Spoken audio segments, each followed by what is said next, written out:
Ladies and gentlemen, our referee has called a stop to this contest, declaring the winner by knockout and new MMA show!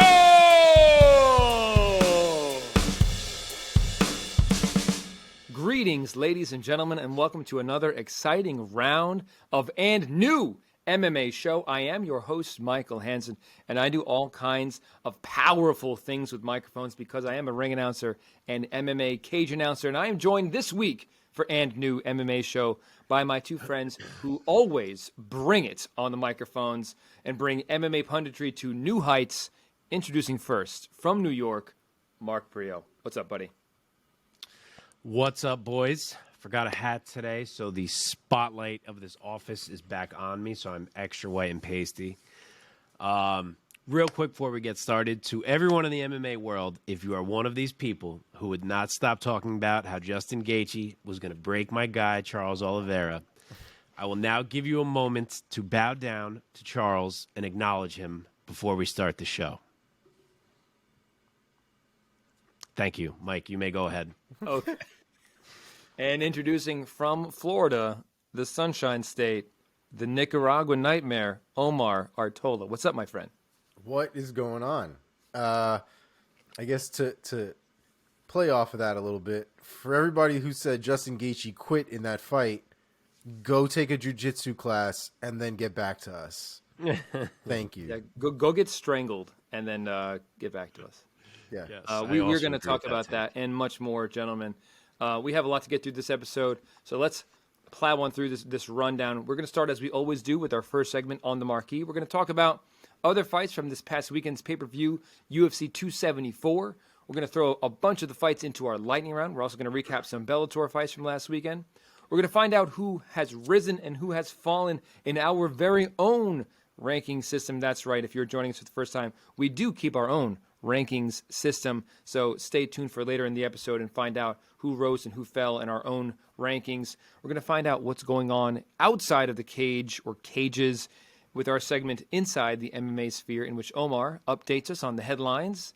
And then we're going to dive into fights coming up this coming weekend, Bellator 281, MVP versus Storley, as well as UFC Fight Night, Blachowicz versus Rakic, coming up for all of us on deck this weekend. So, gentlemen, before we get into any of that, for any of our listeners and or viewers, if you're joining us right now, thank you so much. If you're on YouTube, please do us the great service, the great favor. Nothing will help us more than if you share this video that you're watching right now with someone who you know, who is dear to your heart, who you know loves MMA, and also might yet not know about our show. Share this video with them. Be like, hey, thinking about you. These guys talk MMA. You might like them.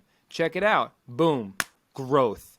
If you want audio only, we also got you there. Find us wherever you get your podcasts. And of course, join us in conversation on social media. We are on all social media platforms that matter to you at @andnew_MMA show. Gentlemen, let's get into this. This past weekend, UFC 274 in front of 17,000 strong at the Footprint Center in Phoenix, Arizona. The name on the marquee has got to be Charles "The Bronx" Oliveira, who this past weekend submitted Justin Gaethje by rear naked choke. The official time coming at 3 minutes and 22 seconds of round number one. In doing so, he did not defend his UFC lightweight title. That's right, because he was stripped, because he came in overweight by, I believe the official number was like a half pound or something like that. I imagine it might have been mere ounces. We can get into all that, but more or less, practically speaking, he defended the title, even though it is now vacant, and he is now officially, once again, the number one contender. Mark, let me throw it over to you. I've been speaking for too long.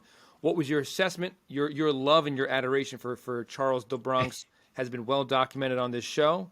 What was your assessment of his performance and your overall take? My assessment is stop doubting my boy, Charles. Stop it. He is way too good, and you are all making yourselves look way too dumb. The guy gets more and more. I don't mean people picking against him. You're allowed to pick against him, but the people who, Gaethje's going to break him, he's going to walk through him. Shut up. The guy gets more and more impressive. every single time we see him. He is one of the most dangerous fighters we've ever had the pleasure of watching, simply because there is nowhere that you're safe when you're dealing with him. He is a finisher of the highest order when he gets a hold of you. You could survive for a bit, as Justin did, but Charles is always one move ahead. He comes at you with a high variety of strikes on the feet, and they all have power now, which wasn't always the case. He walks you down even. And the thing that makes him most unique of all is that he has created a recovery time for himself that other fighters don't get to have. I had this thought in the Dustin fight, but I wasn't sure if I was right. And now after seeing it again here, I'm like, wow, this is really what's happening. What Charles Oliveira does now is that anytime he gets stung at all, even if he's fine, but realizes he's going to have like 2 seconds of feeling buzzed, he puts his ass on the mat. And none of these guys he's fighting are going to follow him there. So he has essentially created this time where anytime a solid punch lands, he gets to say, oh, all right, he got me. Let me sit for 5 seconds. All right, there we go. Shook that off. And now I pop up ready to fight. It's incredibly smart. It's incredibly unique. And it makes him incredibly hard to finish because, yes, Charles can be hit. We know that. But this strategy basically forces you to KO him standing or to drop him in a way that's so bad that he's not aware, because there's no hitting him with a string of things on the feet, because he goes down on the initial buzz and he's recovering because you're not going to follow him. So he has become an unbelievably tough puzzle to solve right now. His mental game seems to be just as strong, if not stronger, than his fight game, especially seeing everything with the weight cut and getting stripped, and he did not care, stuck to business, came out, finished it within a round. Pure and simple, he is a frightening human being right now. And Justin, he went there. He did crack Charles, as we said he probably would. But like I said last week, people were going to be surprised by how often it was Charles cracking Justin in those exchanges. And they were. And I think Justin was as well. It was obvious very early that that wasn't going quite how Justin expected it to go. You know, no one walks down Justin Gaethje. Chandler hung with him, but Gaethje was dictating it still. Oliveira walked at him, and Justin was so thrown off that he was legit just winging punches at certain points, which I imagine was not the game plan. But he made it exciting. He hung tough on the ground. He fought the hand at one time. But eventually he had a tap like the rest of them. And it remains to be seen if that was the last of Justin's title shots in the UFC. I'm sure being exciting as all hell will help him if he can put another streak together. Mm-hmm. But this one was about Charles. And as he said, the champion has a name, and his name is Charles Oliveira. Give my man his damn belt back. Omar, bringing you in here, what was your reaction to Oliveira's performance as well as Gaethje's? I mean, the fight was fantastic from beginning to end.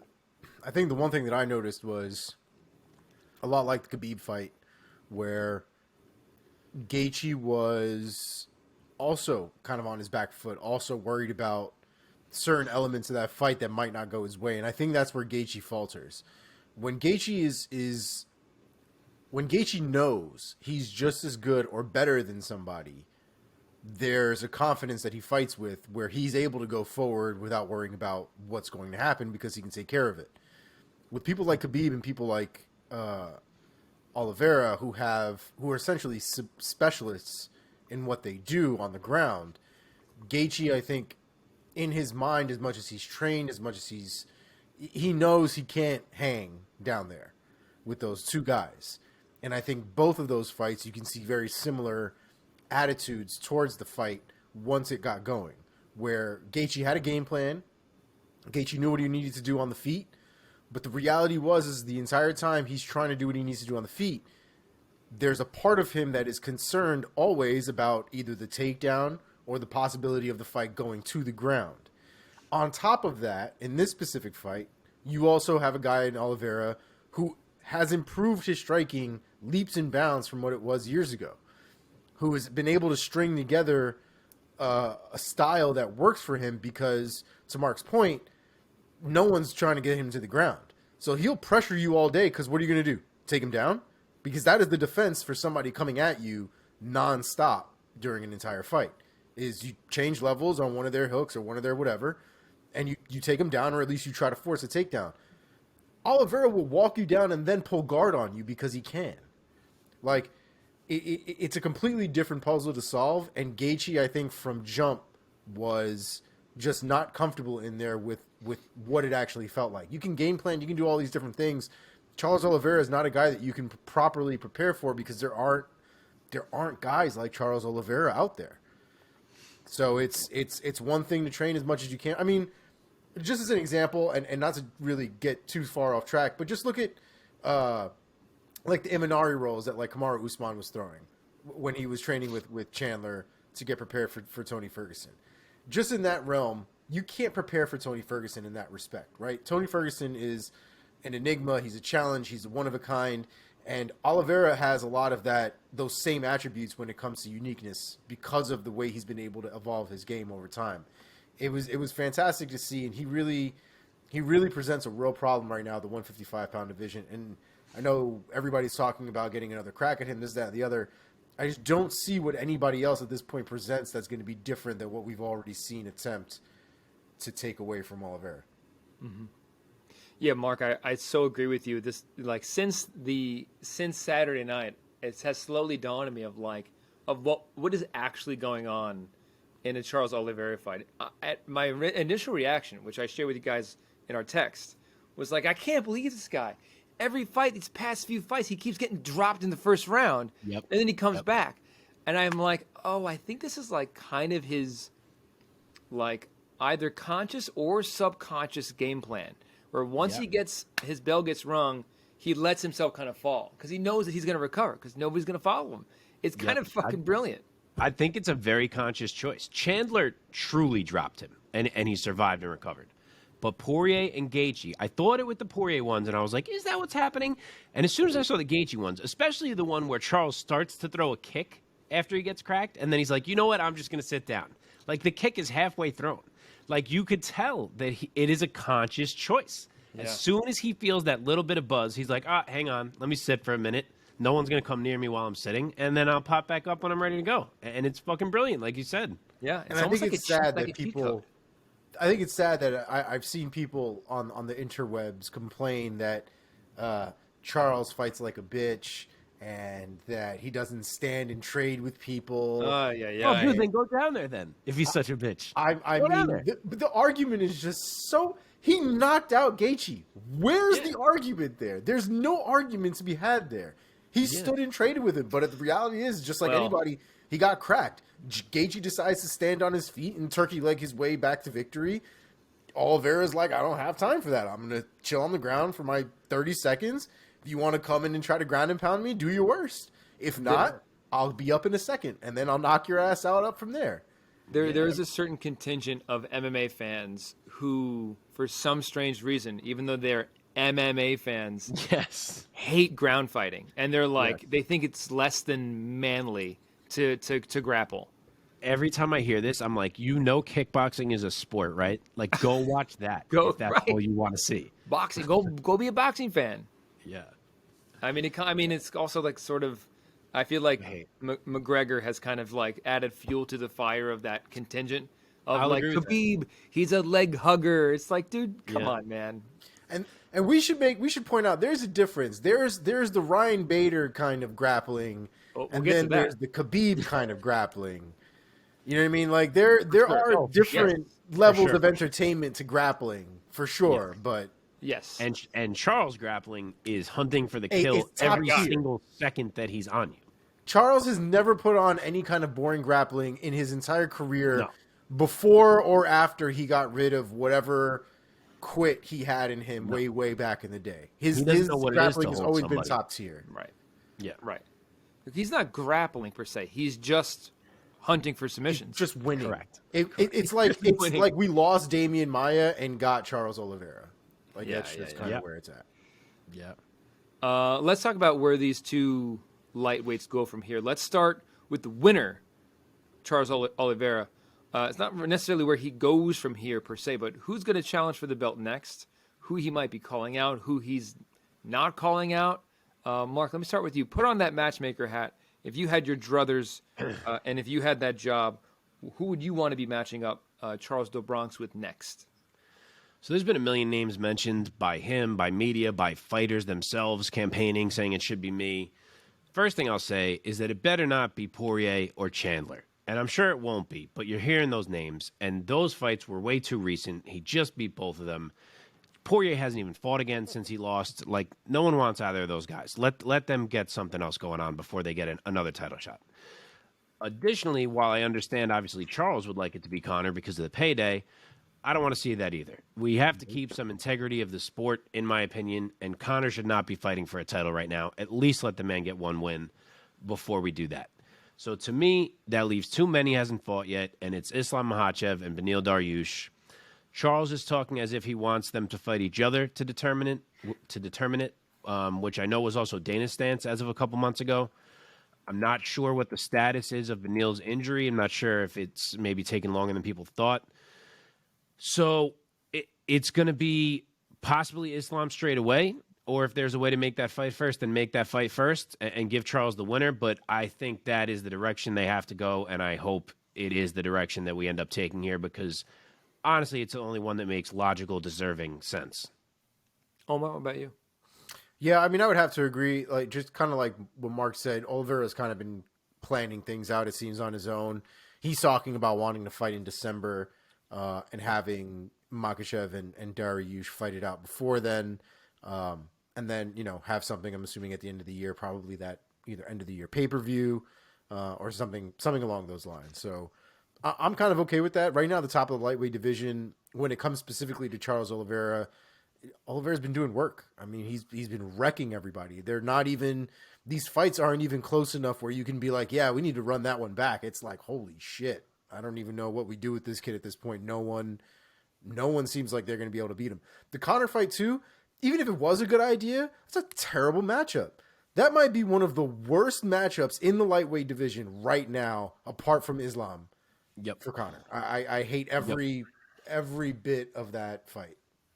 Yeah. Every bit. I mean, the intriguing matchup for Charles, let's be honest, is Islam. 100%. That's the one we want to see here. Dariush is not Yeah, Dariush is interesting as well. Stylistically, I think they're both very interesting. I really wish that they could fight. Like, I don't know Dariush's status, but if he's back in time for them to fight, if Charles really is not going to fight till December and they could fight in, like, August or September, like, I would love to see that. Oh, yeah. When did Dariush get injured? Because I know he snapped his leg or something ridiculous. Right before, a week before that fight. When did Islam fight? Like 2 months ago? Oh, they're not going to. They're probably going to give it to Islam. I don't think Dariush is going to be ready in time. So that was February 26th. So it was like a week before that. But at the time, when Dana was saying that he thought Beneil was going to be ready to fight Islam in the summer. So that's the only reason I'm saying that. Because I remember Beneil chose to not do surgery. He had a choice, and he went the rehab route. Supposedly, it was the same recovery time, regardless of what he picked. So he was like, why the fuck would I have you cut me open? That doesn't make any sense. But, yeah, I haven't heard any updates. So maybe it's not going quite as swimmingly as people hoped. In which case, then just give it to Islam. I know it's weird. I've said this before. It's not he hasn't beaten any of these top guys yet. His last win was Bobby Green. But, like, hey, Charles beat everyone else. He's the one that's interesting stylistically, so just freaking pull the trigger. Yeah. Absolutely. I mean, it is a very nice consolation to having never gotten Tony Ferguson in his prime against Khabib. So, let's talk about Justin Gaethje. There are quite a few names still at the top of lightweight that would be interesting for Gaethje to go up against next. Omar, let's throw it over to you this time first. What do you see next for the highlight? I mean, it's very difficult to say just because, again, the top of that division is just a little jam-packed right now. While we haven't seen it, a fight with Islam Makhachev would be interesting, but it doesn't really make a lot of sense to pair them up right now, just considering the circumstances. Because if you pair up Gaethje against Islam, and let's say Gaethje wins, what the fuck are you going to do with Gaethje? You can't give him a title shot again. Not that quickly. So it becomes a real issue as to what to do with Gaethje at this point without having him rematch somebody at the top or giving him somebody new from a little bit further down at the bottom of the pack. So, I mean, if Conor's trying to come back, a fight with Gaethje might be fun. I'd be kind of down with a fight with Gaethje. But, yeah, I don't know. I'm interested to see what Mark has in store because it does seem to be a little weird right now. So what will be next for Gaethje? All right, Mark, what you got? I agree that it's weird. Obviously, Conor and Gaethje would be awesome. I'm just not saying that because I still stand by that. I think Conor needs to make his return fight against someone who's a little bit further down the ladder. I don't mean terribly much further, but like the man shattered his leg. He hasn't won in a while. He's coming off a year plus layoff. Like I would rather him not have to fight Justin Gaethje out of the damn gate.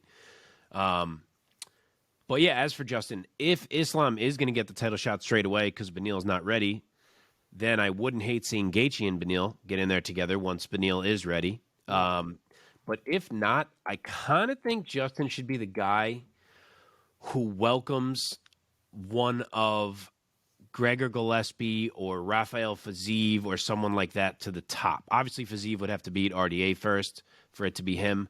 But the reason I say that is there's kind of been this big blockage at lightweight for a while now where it's like these elite proven top guys and they only fight each other. And then these incredible newer guys who like can't break through because they don't necessarily get a shot against that top bunch. Fiziev and RDA is kind of like the first slight crossover. Granted, RDA is a little behind that top bunch. But I think Justin, at this point, having lost 2 title shots, if there's not a bigger fight that ends up making sense and materializing, I think it makes a lot of sense to throw him in there against one of those guys and let someone try to crack through here. Totally. I mean, Dariush is a kind of a guy who I would say at one point was outside of that elite pack, but just won his way and just forced his hand into that mix. But you're right. Like I would say right around McGregor-Ferguson level right now at lightweight. It's sort of like the border. And then you have the Fizievs, the Gillespies, Mateus Gamrot. Oh, my God. Killers. Yep.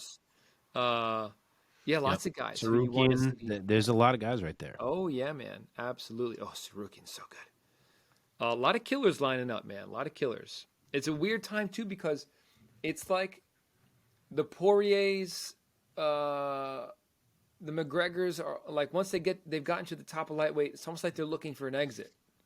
Or they're looking for welterweight fights now. They're looking to do boxing or things like that. Yeah. It makes things a little weird. I don't know if I would say they're looking for an exit, but what they're not looking for is a downgrade. And unfortunately in this sport, like for example, do you know how sick a fight stylistically between Conor and maybe Mateusz Gamrot would be, or even Fiziev would be, right? Yeah. But at this point, you'll never see that unless they become somebody of a name, because that's just kind of how that's it's what I going to mean. be. None of these guys get to fight the top guys because no one is accepting the fight. And now that Justin has lost, I sort of feel like he's the right personality to maybe be like, yeah, fuck it, whoever it is, give it to me. Yeah. Whereas I feel like Dustin and Conor are going to be like, that's not who I'm trying to fight right now. Conor will be literally number 13 and still want number 4, number 3. Rightfully whoever's the champion would still mention his name. Yeah, 100%. That's the other thing, because the UFC lightweight division still has Conor McGregor in it. And right now, Conor isn't even in the top 5. And you guys have the champion calling him out because he's the cash cow. 100%. All right, let's move on. Unless you guys have anything else to say about this unbelievable, phenomenal title defense, non-title defense, by Charles Oliveira. We will talk about a little bit of this weight controversy later on in the Sphere, so we can save it for them. Okie doke. In the co-main event of UFC 274, once again taking place at the Footprint Center in Phoenix, Arizona, in the women's strawweight title bout, Carla, the Cookie Monster Esparza, defeats Thug Rose Namajunas by a split decision. The scores, gentlemen, read 49-46 and 48-47 in favor of Esparza, with Namajunas getting one judge 48-47. Omar, let me throw it over to you first. First of all, do you think Esparza is the rightful winner of this title, and your overall assessment of the bout? So I have a feeling Mark will give you a much better breakdown of this fight, because I'm going to tell you something right now. After like the 3rd round, I was checked out of that fight, and I think that was longer than most people. I was sitting down waiting for. I was like, she's going to do something, right? Somebody's going to do something at some point. We're measuring things out. Like, you're going to do something. You never did shit. You never did anything. And it was. I am not an easy person to watch a fight and be like, I hate that fight. That is one of the worst fights I've ever seen in my life. And a title fight. I'm not that guy. I'm the guy that sticks up for Tyrone Woodley versus Wonder Boy. Both of them, as far as I'm concerned. Right? I understand they're not rewatchable fights. However, they were good fights in the moment. Sure. This was mean to put on for anybody in the audience who paid tickets for that, who sat and watched. I guarantee you people fell asleep watching this fight, 100%. I mean, it was bad all the way around, man. And I think what was even worse was the denial from everybody involved, like deeply involved in that fight. That fight was fucking hot fire garbage all the way around. Like Esparza, at the end of the day, like short of Esparza chasing this girl around the ring, there wasn't a whole hell of a lot Esparza could have done. Yep. Other than just, again, like, you know, like Raiden, like just jumping forward and tackling her onto the ground. Rose didn't engage. You know, Rose, I think the statistics too were like all over the place. And I think Rogan pointed out too, he's like, I don't even know where they're getting these numbers from. They must be counting feints and all kinds of things as attempted strikes, because it was true. There was, I don't think they landed anything in round one at all. There might have been a leg kick or two or something like that, but there was nothing getting done. The fifth round, I think by far was the most exciting round that we saw. And even then was very lackluster. I mean, this might go down as the worst fight, let alone the worst championship fight in UFC history. And that's saying something, because there have been some real snoozers in the UFC's history. So sure. it was an unfortunate performance, I think, from both. I think especially, and JJ pointed it out, I think, on her Instagram or an interview or something like that. But I did notice that we've seen a lot of evolution from Rose, sans that specific performance. But even then, you can see the footwork evolution and things like that. Whatever game plan they had was just illogical. I know they were saying that Carla is the type of fighter that comes in a lot and you don't want to get engaged in one of Carla's fights and things like that. I don't know what you think is going to happen. Somebody's got to get engaged with something. That's the point of the fight. You just have to be better than the other fighter in those areas. So to me, that fight just meant that you're still worried about Carla taking you down and whooping your ass on the ground. That's all that I read out of that situation. And she spent 5 rounds being worried about Carla taking her down. And Carla kept the center of the octagon for a majority of that fight. And it really came down to who was in the center of the octagon, because there was nothing else to judge that fight off of. Yeah. And it's also one of the fights that from, I think, round 2, I was like, I don't even blame the judges for whatever they do at this point, because this is probably the worst moment in their entire career right now, to have to figure out who won, who lost. Oh, the judges. It was in that moment where I was trying to figure out, can they even legally give them a 10-10 round, because it's technically a 10-9 must system. So I'm assuming, must give them a 10 or a 9. I don't think they're allowed to split it into a draw round. It's just 10-point must. You can give 10-10. Oh, you can give 10-10s. Yeah. It's like they kind of try to discourage it, but it is allowed. Well, if there was ever a time to give 10-10s out, it was in that fight. You could have given out more than one 10-10 in that fight too.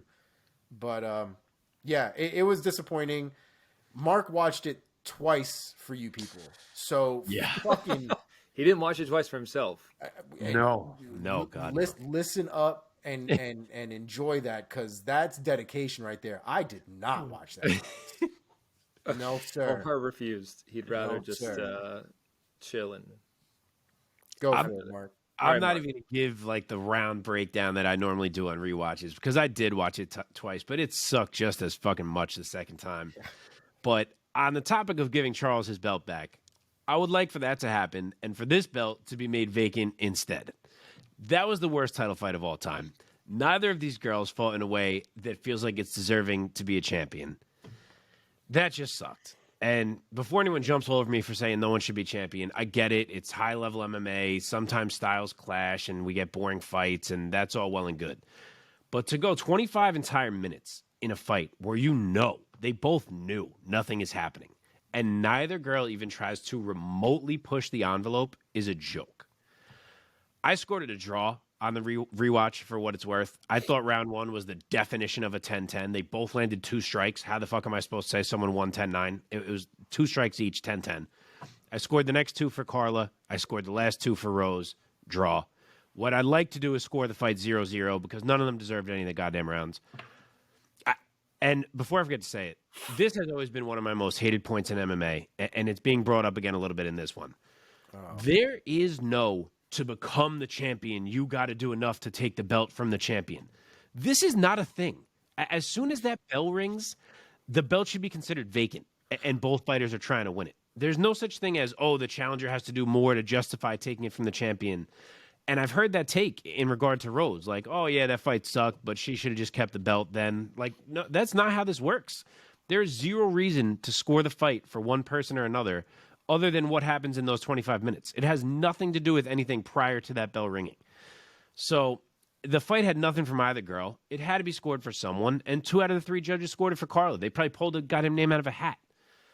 But, you know, that's the end. Rose has no one to blame but her coaches and herself. And also she's sitting there saying, oh, don't I get credit for good defense? No. Like, to anyone who's unaware, no, you literally don't. Defense is not something that gets scored in MMA. Offense is what gets scored. Like, you can look it up in the scoring criteria. And I get it, as I mentioned, that both girls came in with a game plan.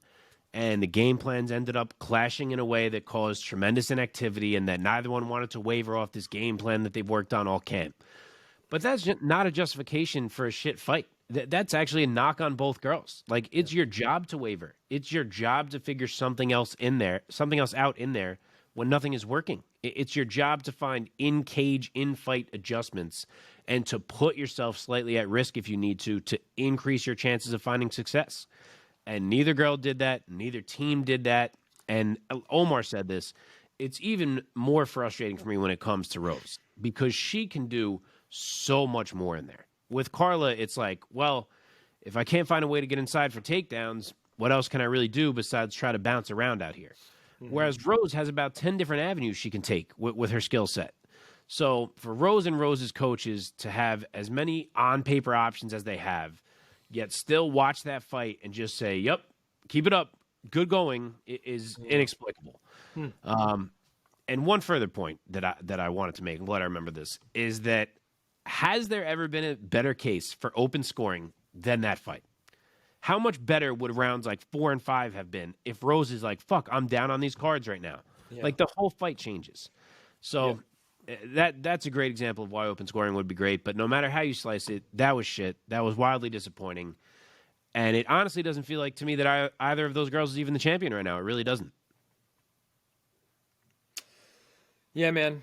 I personally have, ever since I heard of it, loved the idea of open scoring. Or at least I think I do. It just makes a lot of sense. In a football game, in a basketball game, in a soccer game, in every other sport, anybody can look up at the scoreboard and be like, and especially in basketball, because like the scores can get so high. You can be like, what's the score? 102 to, okay, we know the score now. Let's go get a bucket. We need a 3 instead of a 2. Or like, you know what you need to do. Yeah. Yeah, I don't know where the fear comes from with open scoring. Why it's even an argument. Dana says he's afraid that the fighter who knows they're up would coast. But I get that. Oh, yeah, I see Dana, that. Dana also says that if you take away fighter fucking win-loss bonuses or whatever the hell, that they're not going to fight the same way either. That's also a chooch-ass answer. That doesn't mean anything. Like, it's ridiculous. People are there to fight, to make their money, to make their name for themselves. Whether you like the win bonuses, I think is one of the most criminal things they have in MMA, or at least in the UFC, because I don't think every organization does that shit. Pay these motherfuckers their money. I don't understand that, and I think it's kind of the same thing with what we were just talking about. It just doesn't make any sense. I don't understand.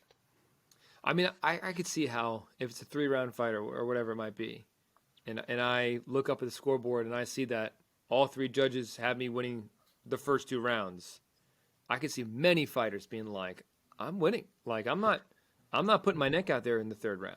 But see, the counter to that is that it's going to be hard for them to coast because the dude who knows he's down 2 rounds is going to be like, fuck it, I got to find a way to kill this guy right now. Yeah. So, I mean, he's going to run. He's going to run. He's just going to be on his skates. It's hard to worry about, or getting knocked out or whatever when you already know that you've lost the fight. You know what I mean? Yeah. And so I think people would put themselves, I think you'd actually see a lot more competitive final rounds, especially the 3rd and the 5th rounds in a lot of these fights when people know shit's against the wall. Yep. Especially I if agree. things are 2-2 going into the fifth round, and it's 2-2 going into the fifth round. You basically could have to tell yourself the whole fight that I just fought doesn't mean shit now. Yep. It's this round and this round only that means something. Whereas a lot of guys are like, well, I might have gotten 2, I might have gotten 3, I don't really know. Like it makes more sense to make things a little bit more concrete, and we have a little bit more accountability too. Yeah. Yep. And just one final point about this. I think there are creative things that promotions can do with the rule sets to help counteract those kinds of incentives, late fight incentives of fighters who are up. I mean, football has delay of game penalties. Basketball has a shot clock. Basketball has defensive 3 seconds. So what if there's open scoring, but also there's penalties for a fighter who's delaying the fight or not fighting? Aren't there other promotions that have Pride all used to done do it, similar yeah. things? Pride did that. ONE FC does it. ONE FC throws up They yellow do. cards. You're right. And I had to actually look up how they actually use them. So yellow cards they use as they're almost like warnings. Yes. Like once you get 3 yellow cards, then you're disqualified. Ooh. So if you get a yellow card for an eye poke or delay of game, like inactivity, something like that. If you do that enough, you'll just get disqualified and you'll just lose the fight. I'm all about yellow cards. I think they need to bring yellow cards over to the U.S. I'm down too. Red cards too, for that Yeah, matter. Jan would have gotten a whole red card for that knee to the face way back when. All right, let's get back on track, gentlemen. Let's talk about where these two ladies go from here. Let's start with the winner, Carla Esparza. Omar, let me start with you. What do you think is next for the Cookie Monster, Carla Esparza, in terms of defending her now second title reign of women's strawweight? It's so frustrating because a part of me wants them to fight again, because that can't be the way that that can't happen every single. That didn't happen the first time they fought. It happened now. I think we all, including Carla and Rose and coaches, Pat Barry has doubled down on his bullshit, but we'll get to that. But I think we're all kind of on the understanding that this fight was shit. And it can't happen like that again. It eventually, let's even say it's not the very next fight. Whenever they do rematch, this can't happen again. That's a given. But the fight feels so far from done. Mm-hmm. And it was, before this point, the fight that needed to happen. So still kind of feels like the fight that needed to, it feels more like the fight that needs to happen now than it did before, because Carla won off of some nonsense. And it doesn't even really feel like Carla's the champ. Carla looked like the person who was less evolved. Like, she hasn't changed one bit of her game since Invicta. And Rose looks completely different since they last fought, 8 years ago, however long it was now at this point. So I would like to see them fight again. I don't think Mark's going to want to see them fight again. So you're calling for the rematch. But I think it's necessary. I just can't imagine them being that boring a second, third time, I guess, at this point around.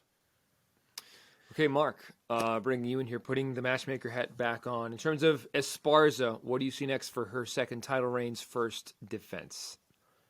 Personally, I don't hate being like, you two have to do this again. That was shit, and we need to see who wins. Totally. But there is no way they make that trilogy. Yeah. Maybe one day down the road, but there's no shot it happens right now.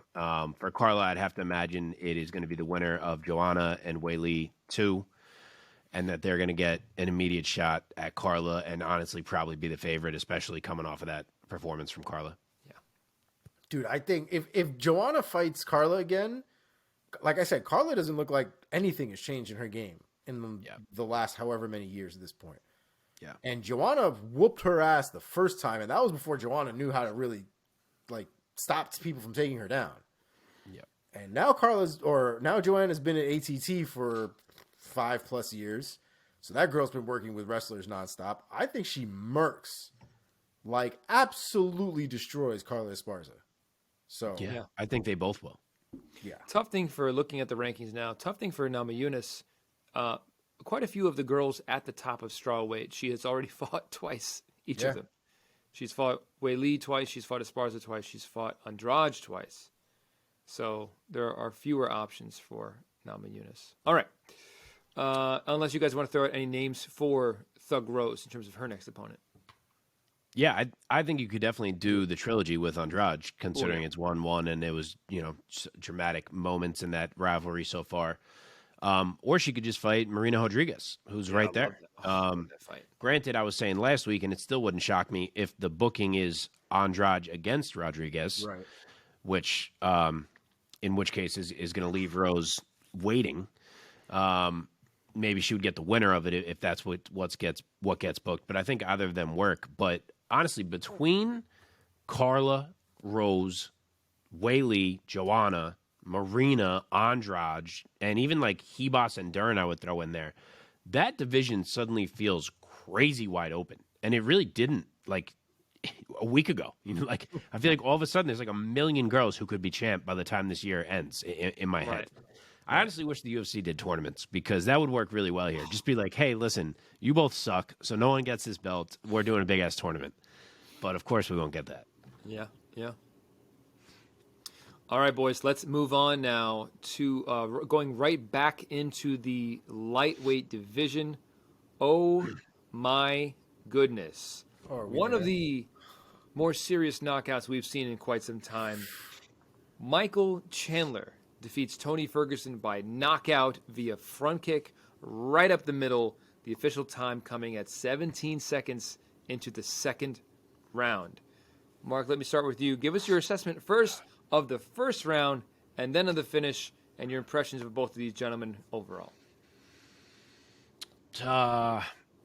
32 pro fights plus tough fights, 15 years of fighting, and Tony Ferguson finally experiences what it's like to get knocked out. And my God, you can't get knocked out worse than that. That is about as bad as it gets. There was a while where Tony didn't even move, but thankfully he's okay. Michael Chandler is now the owner of the nastiest front kick KO in MMA history, in my opinion. I put that over Anderson, over Cheeto, over Lyoto, others. That was devastating.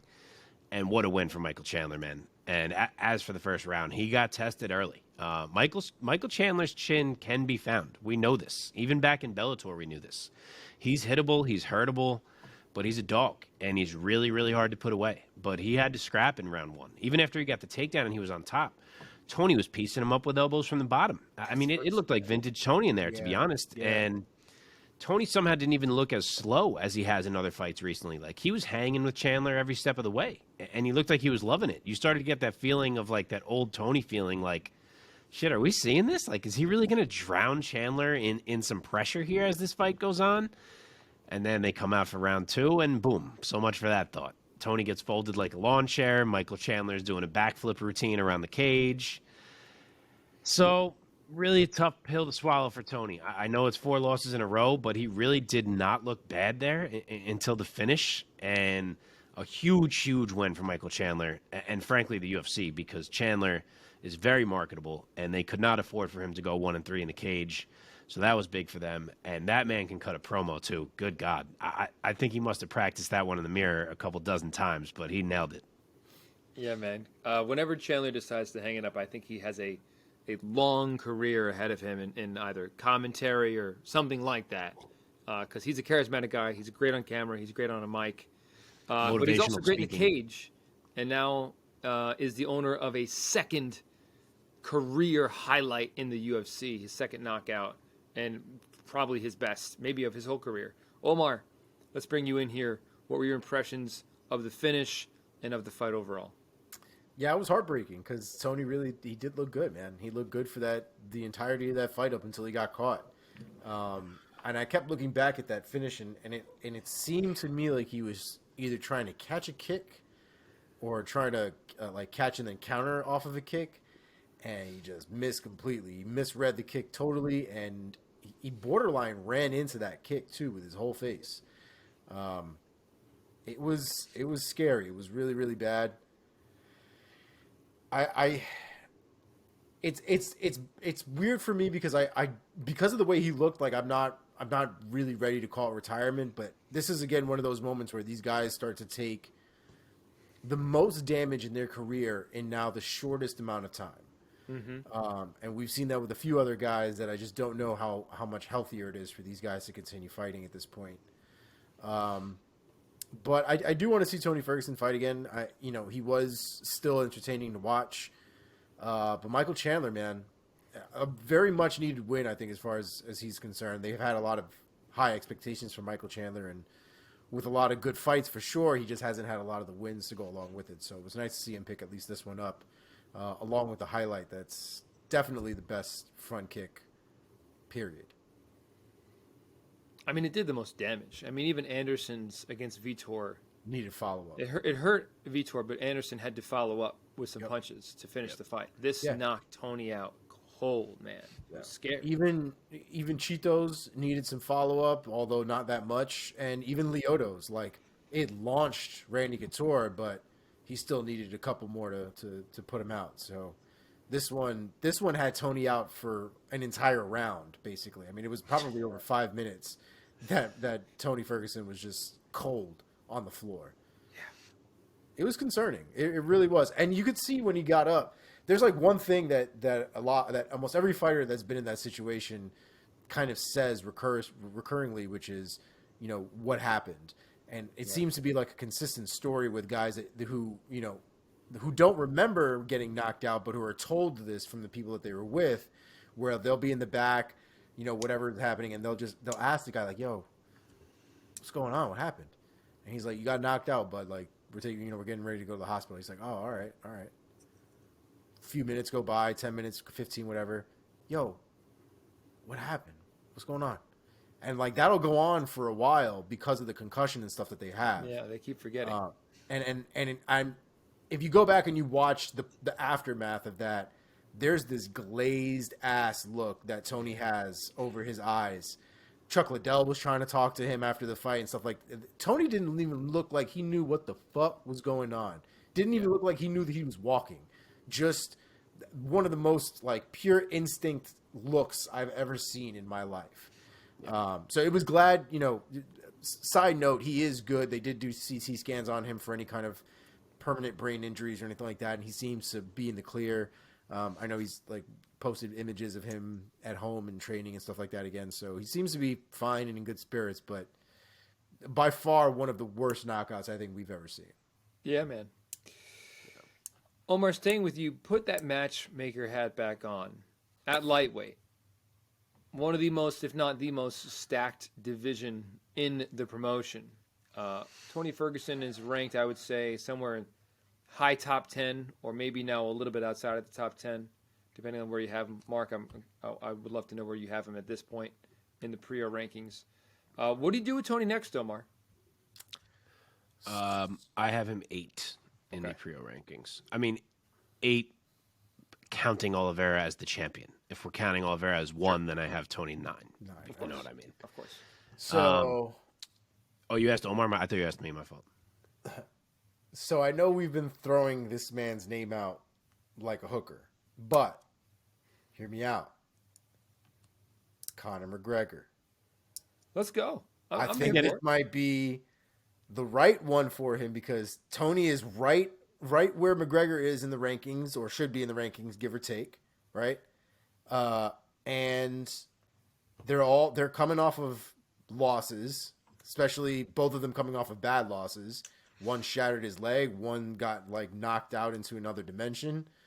And I think at this point, that's a fight that we wanted to see years ago at this point, that we never got a chance to because McGregor ended up going to boxing and all this other shit, and then never really came back to the lightweight division the same way and all this other stuff. So, and he's also got a name to go along with it. So it's not somebody that Conor would be like, why would I fight this guy? Right. Tony Ferguson is very much a guy that he could, stack a marquee on and really sell some pay-per-views to work in his favor. So I think that fight makes total sense, and I think that fight is 100% a banger, and stylistically, that one doesn't concern me as much as some of the other ones in the lightweight division. Totally. I mean, Conor must be like, why would I fight a Rafael Fiziev? Why would I fight a Gamrot or a Gillespie? Oh, he won't. He won't. He never will. Yeah. He probably never will. Any of those kinds of guys. But Tony Ferguson coming off of four straight losses. Yeah, I was just going to say that. I don't think he'll fight Tony either. I'm down. I like the logic. I think it'd be cool. I think Conor's like, I'm not fighting a guy who just lost 4 in a row because he still thinks he can fight for the fucking title right now if he wants to. I was just going to bring that up too. Just like we've also this past week or two been hearing things of like, oh, now that the title's vacant, perfect for Conor to step in. It's like, what are we talking about? Yeah. All right, Mark, what about you? Put that matchmaker hat back on. What do you got next for El Cucuy? I don't hate going that route. I'll go a very different route, which is assuming he can't get a fight like that, which is the step down route. I think it's time. Again, he didn't look bad. I think he definitely deserves a chance to prove himself, but I think you got to take a little step back here. You might think this is too much. I'm going Bobby Green. Bobby Green deserves a big fight, in my opinion. That matchup sounds like guaranteed fireworks. It's a guy who probably is not going to like flat out KO Tony Ferguson. So Tony gets to maybe be in there for 15 minutes. Honestly, I might even make that a main event on a fight night to convince Tony to take it, and you let Tony be in there maybe for even 25 minutes, try to get some flow and rhythm back to his game. I think I'd go with something like that, and if Tony can't beat a guy like that, maybe you're saying, all right, this is probably over. No, I love that because it's not Bobby Green's not one of these young killers who's coming up the lightweight rankings, who might tear through Tony Ferguson. Yes. He's a guy who's also a veteran, who also has a ton of fights. Bobby Green, 29-13 as his record. I mean, of course, after beating Nasrat Haqparast, he stepped up on super short notice and kind of got run over by Islam Makhachev, of course. So, yeah, maybe as a sort of a makeup, the UFC is going to be like, here's Tony Ferguson, one of the biggest names in the division. That fight would be fireworks. I love it. Love it. What about Mr. Iron Michael Chandler? Mark, let me stick with you. Where are you going next with Chandler? I'm having a hard time with where I'm going next with Chandler. Conor or Dustin obviously works. It feels like Chandler is going to be in a huge fight. Yeah. It's so hard to gauge what Conor is doing right now, what Dustin is doing right now. So, it's hard to know if either of those would even happen. I mentioned before, if Islam does get a straightaway title shot, you could give Dariush to Gaethje. I guess you could also give Dariush to Chandler. That might even make more sense than Gaethje at this point. So that's an option too. But, yeah, I don't feel like there's a perfect name to say, this is who I bet Chandler's going to fight next. I feel like it's very up in the air. Okay. Anything else you guys want to say about this lightweight fight between Michael Chandler and Tony Ferguson? This is the fight you watch twice, not that other bullshit. This is the fight that you watch twice. All right. Last weekend, we're going to step on over to the Bellator side of things real quick. Bellator 280 that took place at the Acre Hotels Arena in Paris, France. In the main event, Ryan Bader defended his Bellator heavyweight title against Cheick Kongo in their rematch. He defeated Cheick Kongo by unanimous decision, earning a 50-45 on all three judges' scorecards in a fight that kind of got canned on social media, gentlemen, for being one of the more boring heavyweight title fights in recent memory. I've even seen in history of the sport. Omar, let me throw it over to you first. What were your impressions of Bader getting it done, using a lot of grappling, a lot of wrestling to get the W over Cheick Kongo? So Bader got a ton of shit for this on Friday, and I bet you he was texting Rose by Saturday night like, thank you so much. Thank you so much for having that fight the way you had it, because they ain't talking shit about me no more. Yep. They totally forgot about my fight now. It was boring. It was boring, but it was relatively active, I guess. I mean, now I'm just comparing it to Rose and Carla. It was legendary compared to that. Yeah. It was a lot of what I don't like about Ryan Bader. He seems to have a lot of these skills, and then when he gets put in a position where he doesn't have to use them, he doesn't. And so he knows that Cheick Kongo is not good on the ground. He doesn't want to strike with Cheick Kongo, so he doesn't. And he just, utilizes his wrestling as slowly as humanly possible, as I guess as effective as he can make it, which isn't super effective, all things considered. But it got the job done. Got him his win. Got him a definitive win for sure. No one's going to say that Kongo won anything of that fight at all. But at the same time, like, it's like, where's the finish, Bader? Like, where is it? Like, you can do this shit to a guy for 5 rounds, but you can't find nothing. You can't find some strikes. You can't find a neck. You can't find a limb. You can't find nothing. Nothing. That's I can't be on this Bader train. I know Mark is like, he's like hanging off of one side, riding this train down the road. I can't do it, man. I can't do it. Don't put me on a Bader train. You put me on like a Corey Anderson train in Bellator. Yeah, don't put me on a Bader train. Oh, I thought you were on the Bader train. I thought you were part of this. I've been saying I like team. him better at heavyweight than light heavyweight, but I'm not a Bader guy. Oh, well. All right, Mark, your name has been invoked, so do you care to respond? Yeah, Omar stole my joke that I don't think anyone was happier watching that Rose and Carla fight than Ryan Bader was. I mean, his performance looked scintillating compared to what we saw from them. But yeah, this one was bad as well. I thought Ryan Bader would wrestle exactly as often as he did, but I thought he'd eventually be able to tire and hurt Kongo enough to finish him. And I guess to Kongo's credit, that didn't happen. He's so strong that he was able to do fairly well to frustrate Bader in the grappling. As Omar said, he was always still losing, but at least he was stopping Bader from getting too much done on the mat. And unfortunately, that gave us a very boring fight because Kongo couldn't stop the takedowns, but then Bader couldn't do a ton with them. So Bader cruises to a clear decision, boring decision. Kongo gets his hometown title shot and comes up very short. And Bellator hopes you'll forget about that one as soon as possible. Yeah, man. Staying with you right here real quick. Let's just work through this. Next title defense for Bader at heavyweight. What do you think? Give me a name. He called out Linton Vassell after the fight. They fought once before back in 2017 where Bader finished him. Granted, that was at light heavyweight, and Vassell looks better than ever right now at heavyweight. I do believe he has earned a title shot. But, man, I would much rather be seeing Bader against Fedor right now. I think the reason we're suddenly not hearing Fedor's name is because they want his retirement fight to be in Russia, and obviously Bellator is not going to touch Russia right now.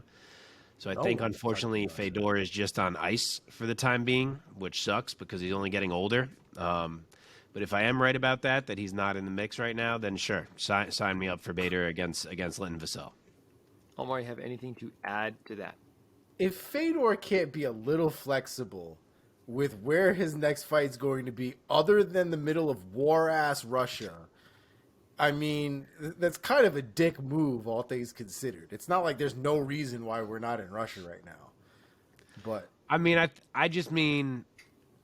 Oh, sorry. I see. I was gonna say I don't think it's a good look for Bellator to have an event in Russia, but you're saying Fedor fights somewhere else. I got you. Yeah. No, I think everyone involved wants him to have a goodbye in front of Russian fans. I mean, granted, if this war goes on for fucking years, then yeah, they'll probably have to adjust. But yeah, Fedor should probably go have a chat with his boy then and tell him chill the fuck out. Just let's get back to normal here. But yeah.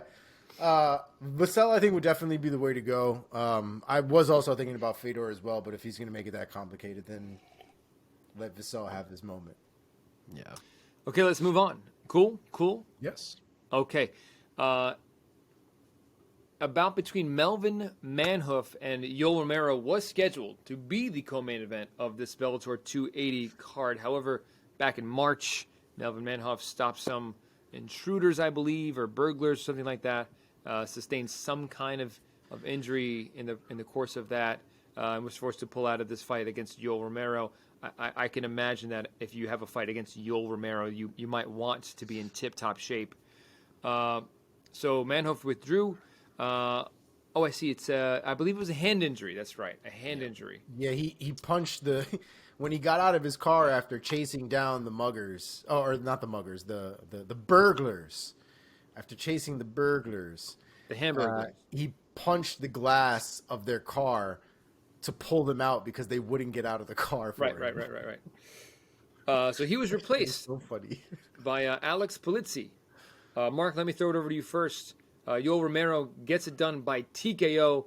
The end coming in round number 3 at 4 minutes and 59 seconds. So right down to the wire. What was your impression of I think Yoel was what is the nickname? Soldier of God? I believe Yes, so. sir. The Soldier of God getting the W under the Bellator banner.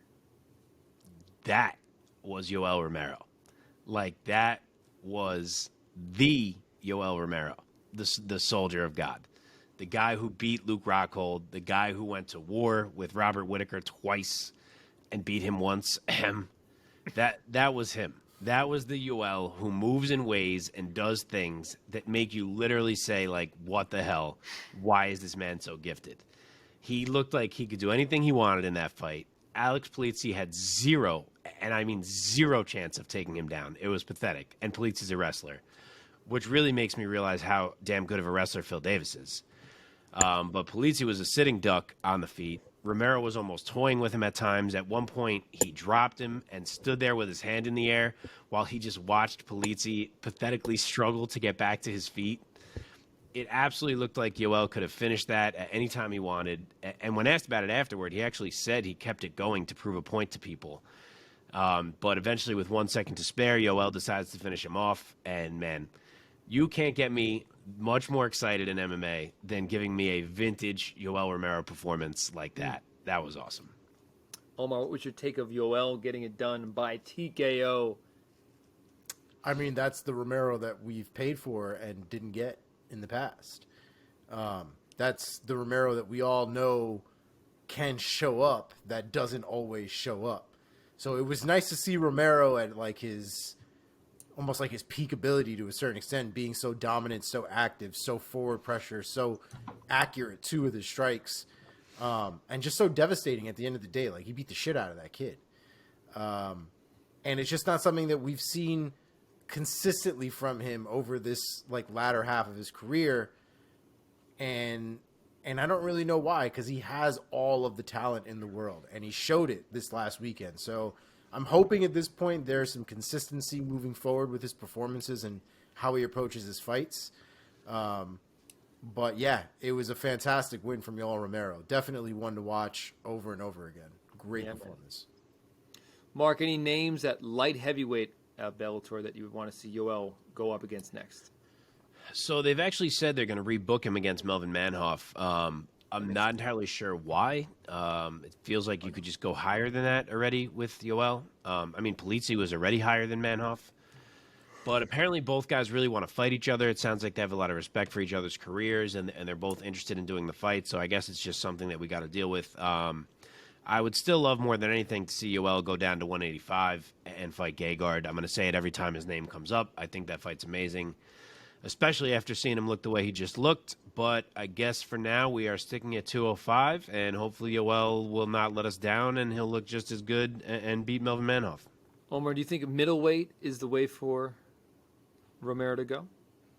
Or do you want to see him stay at light heavy? The problem is can Yoel Romero make middleweight? He's got, I mean, he's in his 40s. He's got a little bit of a dad bod as far as his crazy ass physique is concerned. You know, those abs aren't in the same spot as they were 5 years ago. They're, you know, they're a little bit further out than they were before. And so I don't know if him going backwards another 20 pounds is really feasible at this point. Well, and to be honest, there's some interesting fights at light heavyweight right now that I think would be, you know, fun to watch Yoel be able to, especially if we're going to get this aggro Yoel that we saw this last weekend. There's some real fun fights that we can get. Like, you know, like Lyoto Machida fight, I think is really fun. Anthony Johnson fight, I think would be a hell of a good time. You know, a fight with Bader at this point would be interesting. Sure. Phil Davis, Corey. I mean, all these guys, especially, like I said, especially if we get this, you know, aggressive Yoel Romero, I'm down for all of it. Throw me all that shit. Well, as a dad, let me just say, if I had Yoel Romero's dad bod, I would be pretty fucking happy. I don't even know what the fuck Omar's talking about. That man looks incredible. Yes, I'm not saying he doesn't look great. What I'm saying is that he still has some extra weight to him at this point. I mean, he's fighting 20 pounds above where he usually fights at. Because he should be 185, but at 40 plus pounds. That's why he looks like he has extra weight. Okay, let's move on. 40 plus years old, I just don't think it's going to be that easy for him to go back. Totally. That's all I'm saying. You could be right. All right, let's boogie. All right, plowing ahead. Let us throw the rest of these fights into our lightning round. So, if you don't know, our lightning round is where I throw a bunch of fights into this round, and I challenge both Mark and Omar to give me their quickest takes possible. Gentlemen, please limit it to a phrase or two, a sentence or two. Let's go. Here we go. Lightning round. I have to give a warning. Oh, here we go. There's one fight in here that I cannot lightning. I promise I will lightning all the rest. Yes, lightning can also be a verb. Okay, PFL 3. PFL's first half of the 2022 season came to a close this past weekend with PFL 3, the third event of the year. Let's start with the main event of this event. Kayla Harrison in the women's lightweight division defeats Marina Magnatkina by unanimous decision, earning a 30-27 on all three scorecards. Mark, go first. So this was different for Kayla Harrison. Sure, she won every round, but it certainly wasn't like, oh my God, look how good Kayla Harrison is. You put a girl across from her who was very comfortable grappling, and it didn't look quite as dominant. So I don't know if it was just an off night for Kayla or if she maybe got exposed slightly in that fight, but we will have to see how she responds in her next one. Omar, give us your take. Kayla Harrison getting the W over Marina Magnatkina. Yeah, I would say it was still a dominant performance, but it wasn't without its struggles and without some effort that I don't think Kayla Harrison normally seems to have to put into most of her fights. Her fights in the past have been very Ronda Rousey-esque, where she goes in there, she kind of does whatever the hell she wants to people because they can't do anything about it. Marina was not that girl. Marina was not just going to let her do whatever she wanted. However, I don't think she was good enough to stop her from still, being on the ground, being on the bottom, being controlled. But she was good enough just not to get manhandled completely like most other women have been. Agree. Okay, in the co-main event of PFL 3 at a catch weight of 177 pounds, Carlos Leal defeats Ray Cooper III by unanimous decision. The scores reading 30-26, 30-27, 29-27. Mark, go first. So this is the one that I cannot lightning. This was incredible to me. First off, Carlos Leal looked really, really good. That is a huge win for his career. He's a name to watch now. He jumps into legitimacy in a big way. I don't want to take anything at all away from him because he really did look legitimately intriguing, and I'm excited to see him again. But that performance from Ray Cooper was one of the most stunning performances I've ever seen in MMA. It looked like he got poisoned. Literally like someone put something in his drink before the fight, and he was barely able to function by the time he got out to the cage. He didn't even slightly resemble himself. He was slow. He was labored. For most of the fight, he didn't even want to throw punches. And I know he missed weight by a lot, so I'm beyond curious to find out if he was sick or if there's some bad injury he's dealing with or what, because things would make a lot more sense in that case. But to my knowledge, nothing has come out as of yet. He didn't even look like he was in shape. I mean, to finally reach the level of recognition that he did in the MMA world. Like, some people were calling him a top 10 welterweight in the world. And then to come out and fight like that was insane. I don't know if he just enjoyed his $2 million too much in the time off since last season. But wow, if I was watching that as a silhouette, I would not in 1,000 years have guessed that I was watching Ray Cooper. I don't think anyone ever saw that coming, and it was very disappointing. Omar, give us your lightning-ish take. Mark said really a lot of the heavy lifting for that one, because that's absolutely right. Leal did his job. He did his job, effectively, and he made a name for himself that night. And he's going to have, some of those moments in that fight be on his highlight reel now, I think, for a good minute. Ray Cooper shit the bed. Coming in, missing weight by the amount. What did he miss by, like 4 pounds? Something. I think 5.5 or some shit. It was crazy. Something obnoxious. I mean, he missed weight by a lot. And then to come out there and kind of have that performance, an explanation would be nice for us to have, like, some sort of, I guess some sort of closure with why that weekend went the way that it went. But the reality is that whole night was so crazy, and at this point it's been so long that it just would seem like an excuse that took time to make up. And I'm at this point better off with just having Ray Cooper redeem himself with a better performance next time around, because this was not it at all. Okay, in the lightweight division, we're still in PFL 3, the third event of the PFL season for 2022. In the lightweight division, Anthony Showtime Pettis defeats Miles Price by submission via triangle choke. The end comes at 4 minutes, 17 seconds of round number 1. Omar, go first. This is my boy Anthony Pettis. Let's go, baby. We back, baby. Don't call it a comeback. We've been here for years. My man gets a submission. PFL Anthony Pettis 2022. Let's fucking go. I love it. It was really nice to see Anthony Pettis back and looking like Anthony Pettis. I've heard the sentiment from more than one person that the Anthony Pettis in this camp would wreck the Anthony Pettis from his last camp. So I hope that's true. I'm sure PFL hopes that's true. And this was a great first step in redeeming himself here. Nice. All right, Rory McDonald, round 1 submission over Brett Cooper. Mark, staying with you. Go first. I'm very intrigued by what we just saw out of Rory McDonald. I know he's supposed to beat Brett Cooper, but to do it the way he did it was a statement for me. He looked aggressive from jump. He looked willing to hurt Brett Cooper, which is saying something for Rory as of late. He looked like he was intent on ending that fight as soon as possible. And a Rory who fights like that is a dangerous Rory. It's possible that was just a matchup-based performance, but I saw a lot of signs that I liked. So we will see how Rory looks next time out. Omar, Rory rear naked chokes Brett Cooper. What's your take? Yeah, like you said, it was nice to see Rory be aggressive. He's had a lot of issues kind of, figuring that part of his life out, his religious and his spiritual part of his life out, with the fact that he beats people the fuck up for a living.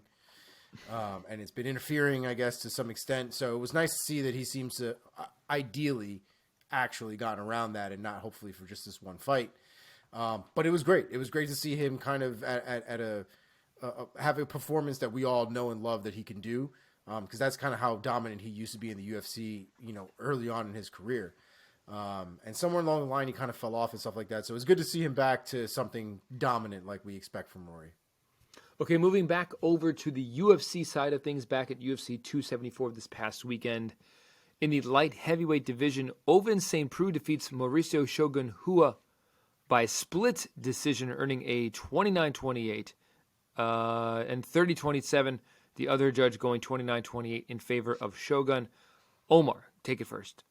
Man, I wish they would break down these fights based on the types of strikes that are thrown and not just strikes in general, because Ovin St. Preux must have thrown like 100 front kicks to Shogun's stomach, man. Shogun's stomach was 4 different colors by the end of that fight. It was a weird fight. It wasn't the most exciting fight, but it was another one of these fights that, again, it's watching Shogun not be able to implement his game properly for whatever reason, whether it is age or miles or whatever it is. Just it sucks to watch him as not as good as he once was, because it's just watching him take damage at this point. Luckily, I think in this case, Ovins wasn't the high volume, dangerous striker that some of the other guys that he's fought have been. But, Ovin still kind of beat on him for quite some time. And it didn't really look like Shogun had a ton of answers to counter. So it was a rough one to watch. I feel like Shogun thought he won. If I recall that for a minute, I think he might have thought he pulled out 2 out of the 3 rounds. I'm not sure why, but yeah. Yeah, I'm ready for Shogun to hang him up. Mark, give us your lightning take. This was a really, really close fight through 2 rounds. I was having trouble scoring it through the first 2 on the rewatch, so I'm not surprised one of the judges did give it to Shogun. Rounds 1 and 2 were hard to call, but OSP did finally turn up the aggression in the third, which he should have been doing all along, and he took over and gets a good win back at light heavyweight, where he should absolutely stay. Okay, moving down to the welterweight division, Randy Brown defeats Chaos Williams by a split decision as well, earning a 29-28 on 2 of the scorecards, the other going 29-28 for Chaos. Mark, sticking with you, what's your take? Yeah, I've seen some people complaining about this result, and obviously one judge had it for Chaos. If you think Chaos Williams won that fight, just give up on trying to score fights. Like, you can't do it, so just stop trying. Randy Brown wins rounds 2 and 3 of this fight very clearly. He looked sharp as hell once he turned it on to start the second round, and he gets a really big win for himself here. Omar, give us your take. Yeah, dude. Randy Brown got into a real flowy state in round 2 that just didn't stop. And he was stopping Chaos from doing anything and everything that he wanted to implement in that fight, once we got into the round 2s and 3.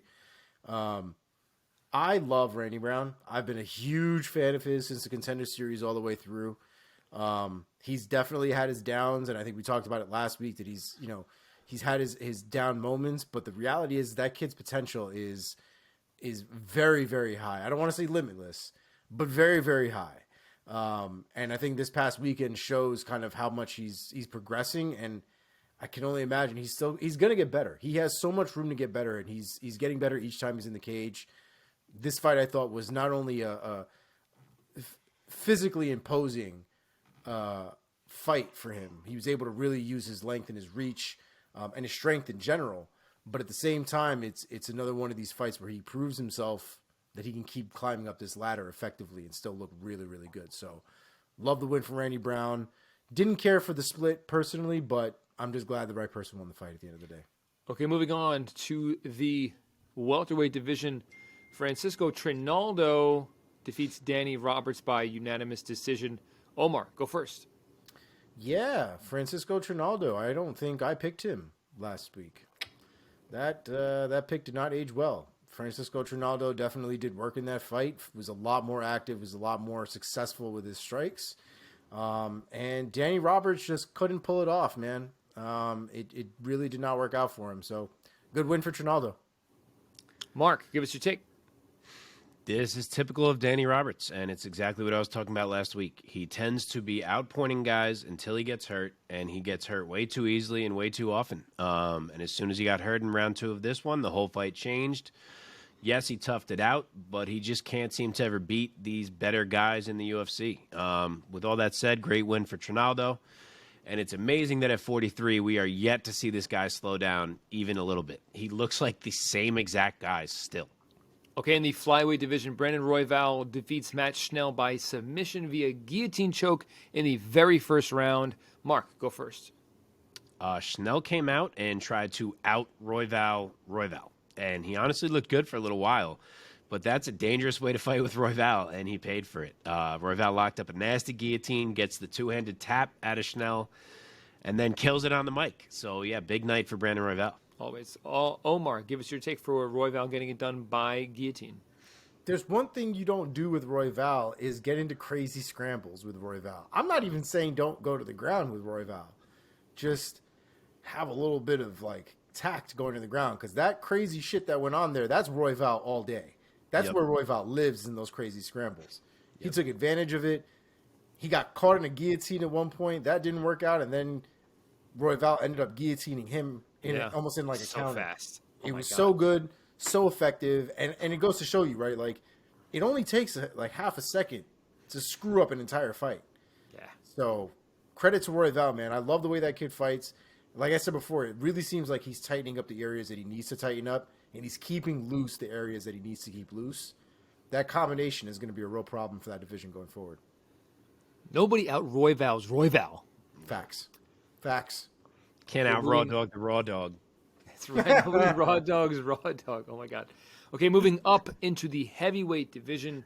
Blagoy Ivanov defeats Marcos Rogerio de Lima by unanimous decision, 29-28 on all the cards. Omar, go first.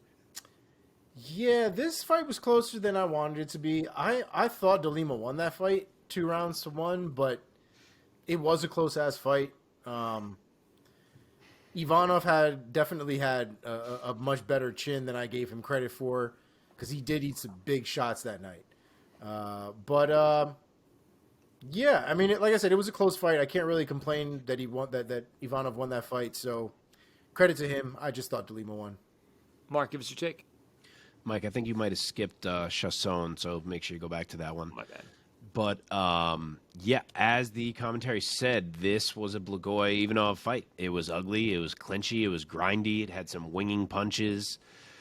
That's how all his fights look. And I didn't have any problem with the decision. I thought De Lima won round 1. I thought Ivanov won round 3. And I thought 2 was razor close. So I get it going either way. I wouldn't have had a problem the other way either. Good win for Ivanov to get back in the mix. And at the same time, De Lima does look like he has found a home at heavyweight. I think this is what his weight class should have been all along. For sure. And apologies, gentlemen. Let's hop back up into the women's side at a catch weight, actually, of 146.5 pounds. Macy Chazon defeated Norma Dumont by split decision, earning a 30-27 on the scorecards. The third judge giving Dumont the decision 29-28. Mark, sticking with you, what was your take? This fight was nothing great from either girl. It was a bit of a spar for a while there. I did score it for Chasson, so at least the right girl won. And she is now the number 1 ranked featherweight, which is just wild to even consider, but that's where we are in the UFC's 145-pound division. Omar. Yeah, not my favorite fight. Dumont tried to put it on a lot later on than she really should have. That should have been kind of her goal from the beginning, but she didn't really find that sense of urgency until later on. And then by that point, Chasson, I think, kind of knew she'd won that fight and didn't really want to engage with her as much, and so it kind of stalled a lot of the action that could have been. Chasson got hit with some big shots, though, from Dumont later on in the fight, and I think it really concerned Chasson to the point where she just held on to her, put her up against the cage, and tried to nullify her as much as possible. So wasn't my favorite fight of the night, but it was a lot closer than I think a lot of people realize.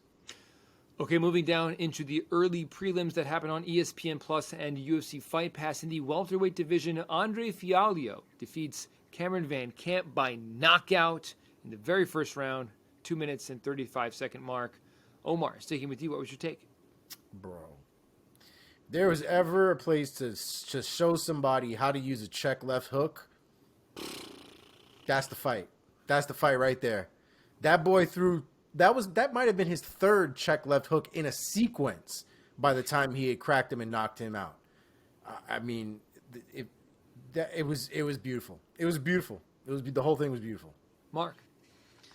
Yeah, we said it after his last win, but this man, Andre Fialho's got some hands. That is a beautiful KO for him, as Omar said. Right. He has gone from not being in the UFC at the start of 2022 to now being scheduled for his 4th fight in the octagon by June. So, big year. Okay, moving down into the women's flyweight division. Tracy Cortez gets it done by unanimous decision over Melissa Gatto. Mark, go first. Yeah, so you can see why I was tentative to pick Tracy Cortez. She was probably the less dangerous striker and even the less dangerous grappler in there. But sometimes your ability to control your opponent is enough to nullify those things, and that's exactly what happened. You know, Gatto would threaten here and there, but Cortez just had too much control. And she still, to me, does feel like she has a hard ceiling that maybe we're approaching, but maybe I'm wrong. We will see. She gutted out that one, obviously, so nice win. Omar. Yeah, I'm a big Tracy Cortez fan. I've liked her since she came into the UFC. I think she's really gritty, and she actually comes in there to fight. She ran into some obstacles in that fight for sure, especially when it came to the ground. I thought she did fight on the ground relatively well, though, especially when she got caught up in some weird positions. I think we joked about it last week. It's like, bro, if you've been training with Brian Ortega and you don't know how to handle yourself on the ground at this point, I don't know what you've been doing with your time. But I think she did really well. I did have her winning that fight. But it was definitely a hard-fought fight, and it was definitely one she had to work for. So, good win for Tracy Cortez. Okay, moving. Yeah, no, she definitely won it. I didn't mean to make it sound like she didn't. It was 2-1 for sure. Yeah. Moving over to the men's side at 125 pounds, CJ Vergara defeats Kletzin Rodriguez by split decision, 29-28 on the scorecards. Mark, go first. This was a close, grueling fight. Rodriguez won round 1. Vergara won round 2. But I got to be honest, I don't really like scoring round 3 for Vergara. It was close, but I really felt like that should have gone Rodriguez's way. It's kind of a tough loss for him. Also, Vergara had 3 bad fence grabs, one of which changed a whole position. So I don't love it, but he's tough as hell, and he gets himself a win. Omar, go. Yeah, I would also agree with that. I'm also a little curious why the commentary was so biased towards CJ Vergara. 100% agree. I don't know what like we've heard biased commentary before, but usually it's for people that are, I guess, bigger in name or people that we almost expect big things from or whatever. I don't know why that was the case for CJ Vergara. They were even like referring to him like first name, like they fucking knew who this kid was. It was weird though. The way that they were talking about him, it was like the fight was his fight that they were commentating and not a fight between two guys. It was a very weird moment, I thought, especially for a prelim fight. Okay, Omar, sticking with you in the women's strawweight division. Lupita Godinez defeats Ariane Carnelozzi by unanimous decision. What's your take? Yeah, this is another one of those. Mark already told you what was going to happen, and I done fucked up and picked the other way. So, yeah, Lupita looked good, man. Carnelozzi didn't really look that great in comparison. So, not another good pick from Omar. Mark. It's bad. I mean, Lupi Godinez wrecked Ariane Carnelozzi. She wrecked her. And Carnelozzi is known for being strong as hell, and she got absolutely housed. I mean, that is the best Lupi Godinez we've ever seen. She's showing a lot of improvement from fight to fight, and that might actually be a girl who's going to be a factor here. So she's a name to watch. Absolutely. All right, let's bring in homeboys in the bantamweight division. Journey Newsom defeats Fernie Garcia by unanimous decision. Mark, sticking with you, what's your take? Garcia looked like he fought pretty tentative. I'm not sure if it was like an octagon jitters situation, but it looked like he just was not getting off. And Journey fought a smart fight. He mixed it up. He kept Garcia kind of off balance. Gets himself a big win and honestly probably saved his job. So good for him. Omar, wrap it up. Lightning. Yeah, I think Newsom did a great job. I think he dropped the first round to Garcia, but I think he came back and he won 2 and 3 and took the win home. Nice. Well, thank you, gentlemen. That does it for this week's edition of our Lightning Round. All right, Mark, let's put a bow on UFC 274 and find out who rose and who fell in your rankings system, the Priaulx Rankings. So a small one again this week, 2 small ones in a row. There was a ton of results that were kind of like the Chandler Ferguson result where it's like, well, the guy who won can't really move up any further than where he's already at. The guy who lost is not necessarily going to drop, and that's kind of how a lot of them were. So it's one riser, that's Tracy Cortez. She goes from number 17 to number 14 in my women's flyweight rankings, just continuing her steady ascension through the division, and there is no faller. But I will throw in, we kind of already touched on it, I usually only do UFC in these rankings, but I will throw in the name of Carlos Leal. I feel like you got to mention him. The man jumped out of relative obscurity. I know he was the LFA champ, but in world-level obscurity for sure. To being, like a top 20 welterweight in the world now? Like, he just beat Ray Cooper. And maybe we're going to find out it was a bit of a mirage, and it was more about Ray Cooper losing, as we kind of mentioned. But for now, Carlos Leal, enjoy your time of Googling yourself and seeing yourself ranked pretty high on some lists. Yeah. And that's all I got. Cool, man. Well, thank you, sir. And that does it for this past weekend of all the fights in our reactions and responses and breakdowns. Love it. Let us now look to the present with our next segment, Inside the MMA Sphere, with Omar Artola. Omar, what's going on in the headlines? All right. Well, first on the list, Mike Tyson. That boy is not getting any kind of charges brought against him. I think they all realized the man was drunk. He was dumb. He brought it upon himself. We can leave Mike Tyson alone now. Next on the list, the Pat Barry has doubled down on the criticism brought forth by the infamous now Rose Namajunas versus Carla Esparza 2 fight. Basically saying that if he had a chance to do it all over again, he would do it the exact same way. Oh, Pat, get the fuck out of here. Miss me with that, Pat. Yeah, it's not the greatest take, definitely, for that fight. But I think he's still going over the fact that Carla fights a certain way and their game plan was basically not to allow Carla to fight that way. But I think he's missing the fact that no one fought at all basically. And how about the fact that his fighter lost? Would you maybe have preferred her to win? I think it might be worth it to change something, Pat. Yeah, I agree. So probably not the greatest take from Pat Barry. Rose Namajunas seems to have figured out that this wasn't the right way to go about it.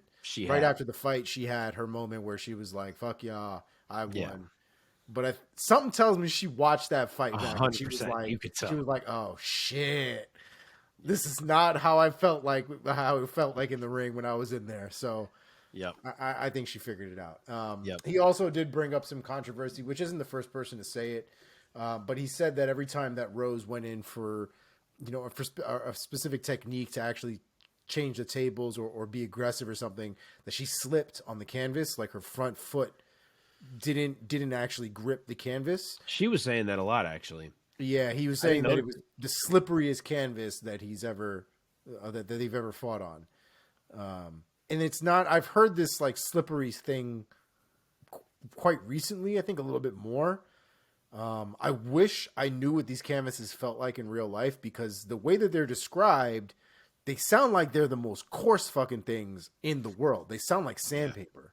Dude, did you see Tracy Cortez's knees? They were ripped up. Yeah, I mean, everybody that grapples on there comes out with all kinds of scrapes and bruises just from being on the floor. So I don't, maybe it has something to do with fights over a long period of time. Maybe the sweat builds up, because I know I've busted my ass on some sweat in the gym, like on the floor. Yeah. So I don't know if that's it, but might be something that they eventually want to take seriously. I know Dana White keeps just saying that it's the coarsest mat in the world and there's not much more they can do about it. But at some point, if something's going on, they're going to need to. So hopefully they figure that part out.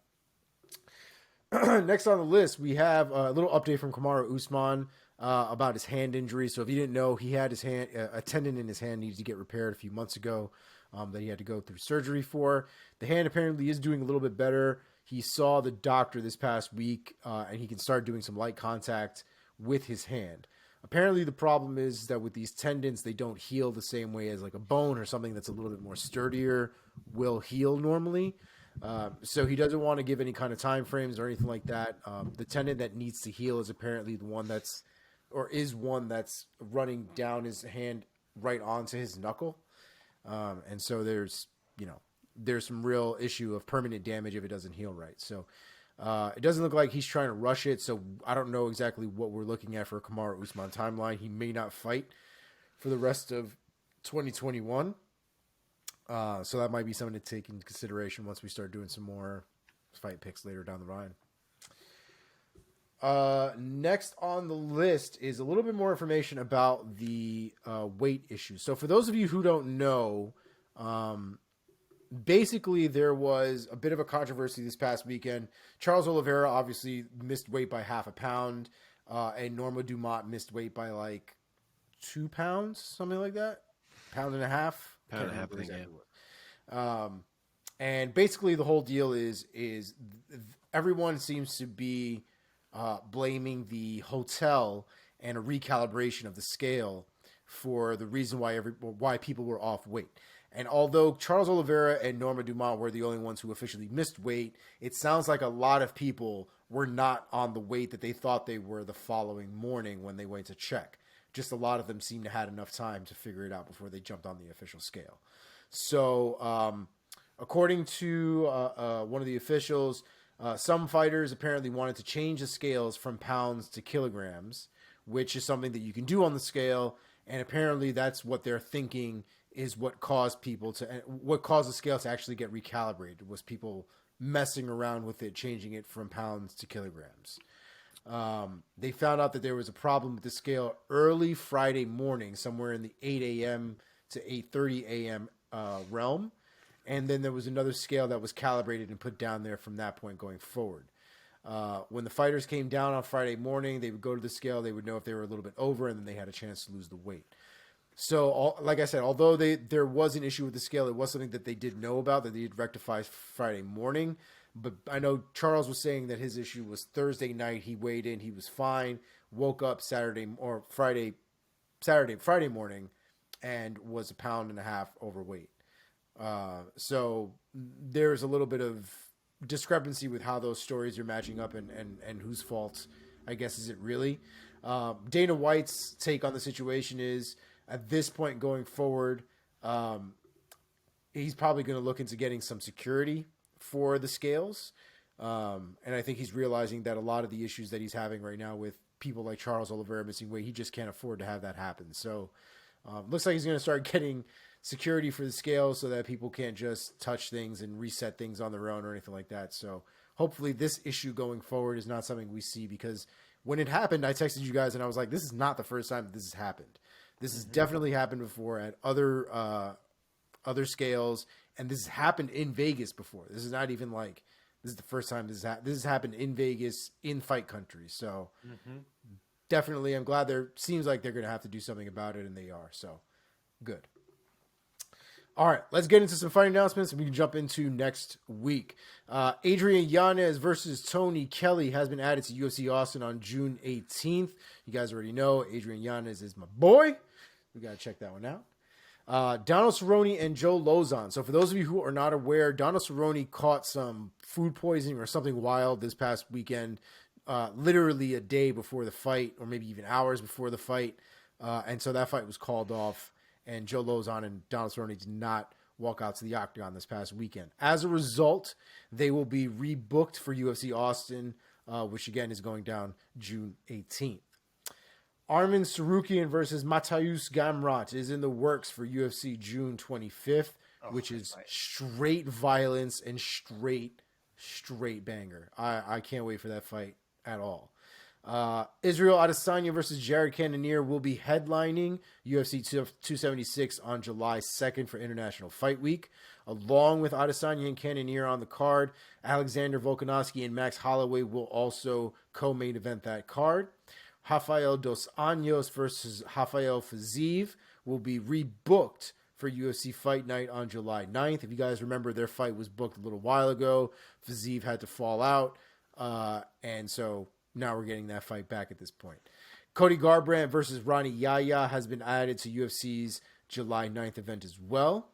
And Molly McCann versus Hannah Goldie has been added to UFC Fight Night in London on July 23rd. You would expect if Molly McCann is booked that so is Paddy Pimblett, but it looks like Paddy is playing a little bit more difficult than Molly is and doesn't feel like he's getting paid his worth, so he may not be getting scheduled anytime soon with the way things are looking. Ji-Yoon Kim versus Maria Agapova has been added to UFC 277 on July 30th. Brandon Moreno versus Kai Kara France for the interim flyweight title has been targeted for 277 on July 30th as well. Paulo Costa versus Luke Rockhold is also in the works for July 30th. It doesn't seem like they've been calling each other out for a minute, but no one's actually signed any contract the entire time they've been talking shit to each other. So I'm going to assume there are contracts made that perhaps have just not been officially signed yet. Last on the list, definitely not the least, Thiago Santos will be fighting Jamal Hill, and they will be headlining a UFC Fight Night card on August 6th. That fight's actually really, really good. I'm excited for that one. Yeah, great. And that's all I got for you guys this week. Cool, man. Love it. Those are some great matchups. Tsarukyan versus Gamrot. Yeah. Must see TV, man. That's gold right there. Yes. I love gold. Okay. Gentlemen, let's look ahead to this coming weekend. And let's start in the Bellator side of things. Bellator 281, MVP versus Storley, the main event. Of course, being Michael Venom Page taking on Logan Storley. Before we get into the main event, are there any other fights or fighters that you guys want to spotlight for our listeners and viewers? I'll highlight a few things quick. I'll try to run through them relatively quickly. One is that we have Paul Daly on this card in what was supposed to be his retirement fight. He was supposed to fight Andrei Koreshkov. Koreshkov has since fallen out of the fight, so Paul Daly is now fighting Wendell Giacomo in his Bellator debut. So I don't know if anything has changed. I'm assuming this still is Paul Daly's retirement fight, just going out against a much lesser name than planned. But if it is, he will likely be going out in front of the London crowd with a knockout. So not a bad way to go out. Next is Denise Kielholtz against Kata Watanabe. Kielholtz is the uncrowned Bellator champ in a lot of people's eyes. A lot of people had her beating Juliana Velasquez in her last fight, whereas Watanabe got starched by Liz Carmouche in like 35 seconds, and Liz isn't exactly known for starching people. So I think Bellator is very much hoping that Kielholtz gets this done to give them a few more options at the top of that flyweight division, and I think she will. And then lastly, you have Lyoto. I was hearing it suggested that this may be his last fight, but then I just saw an interview with him right before we started the show where he said he's still hoping to get back to the title, so I guess that rumor was off. But it's Lyoto Machida against Fabian Edwards. Bellator maybe trying to give the rub here to their younger guy in Edwards who they've been trying to build. I personally still think Machida may be too much for him, but we will see. And, that brings us to the main event.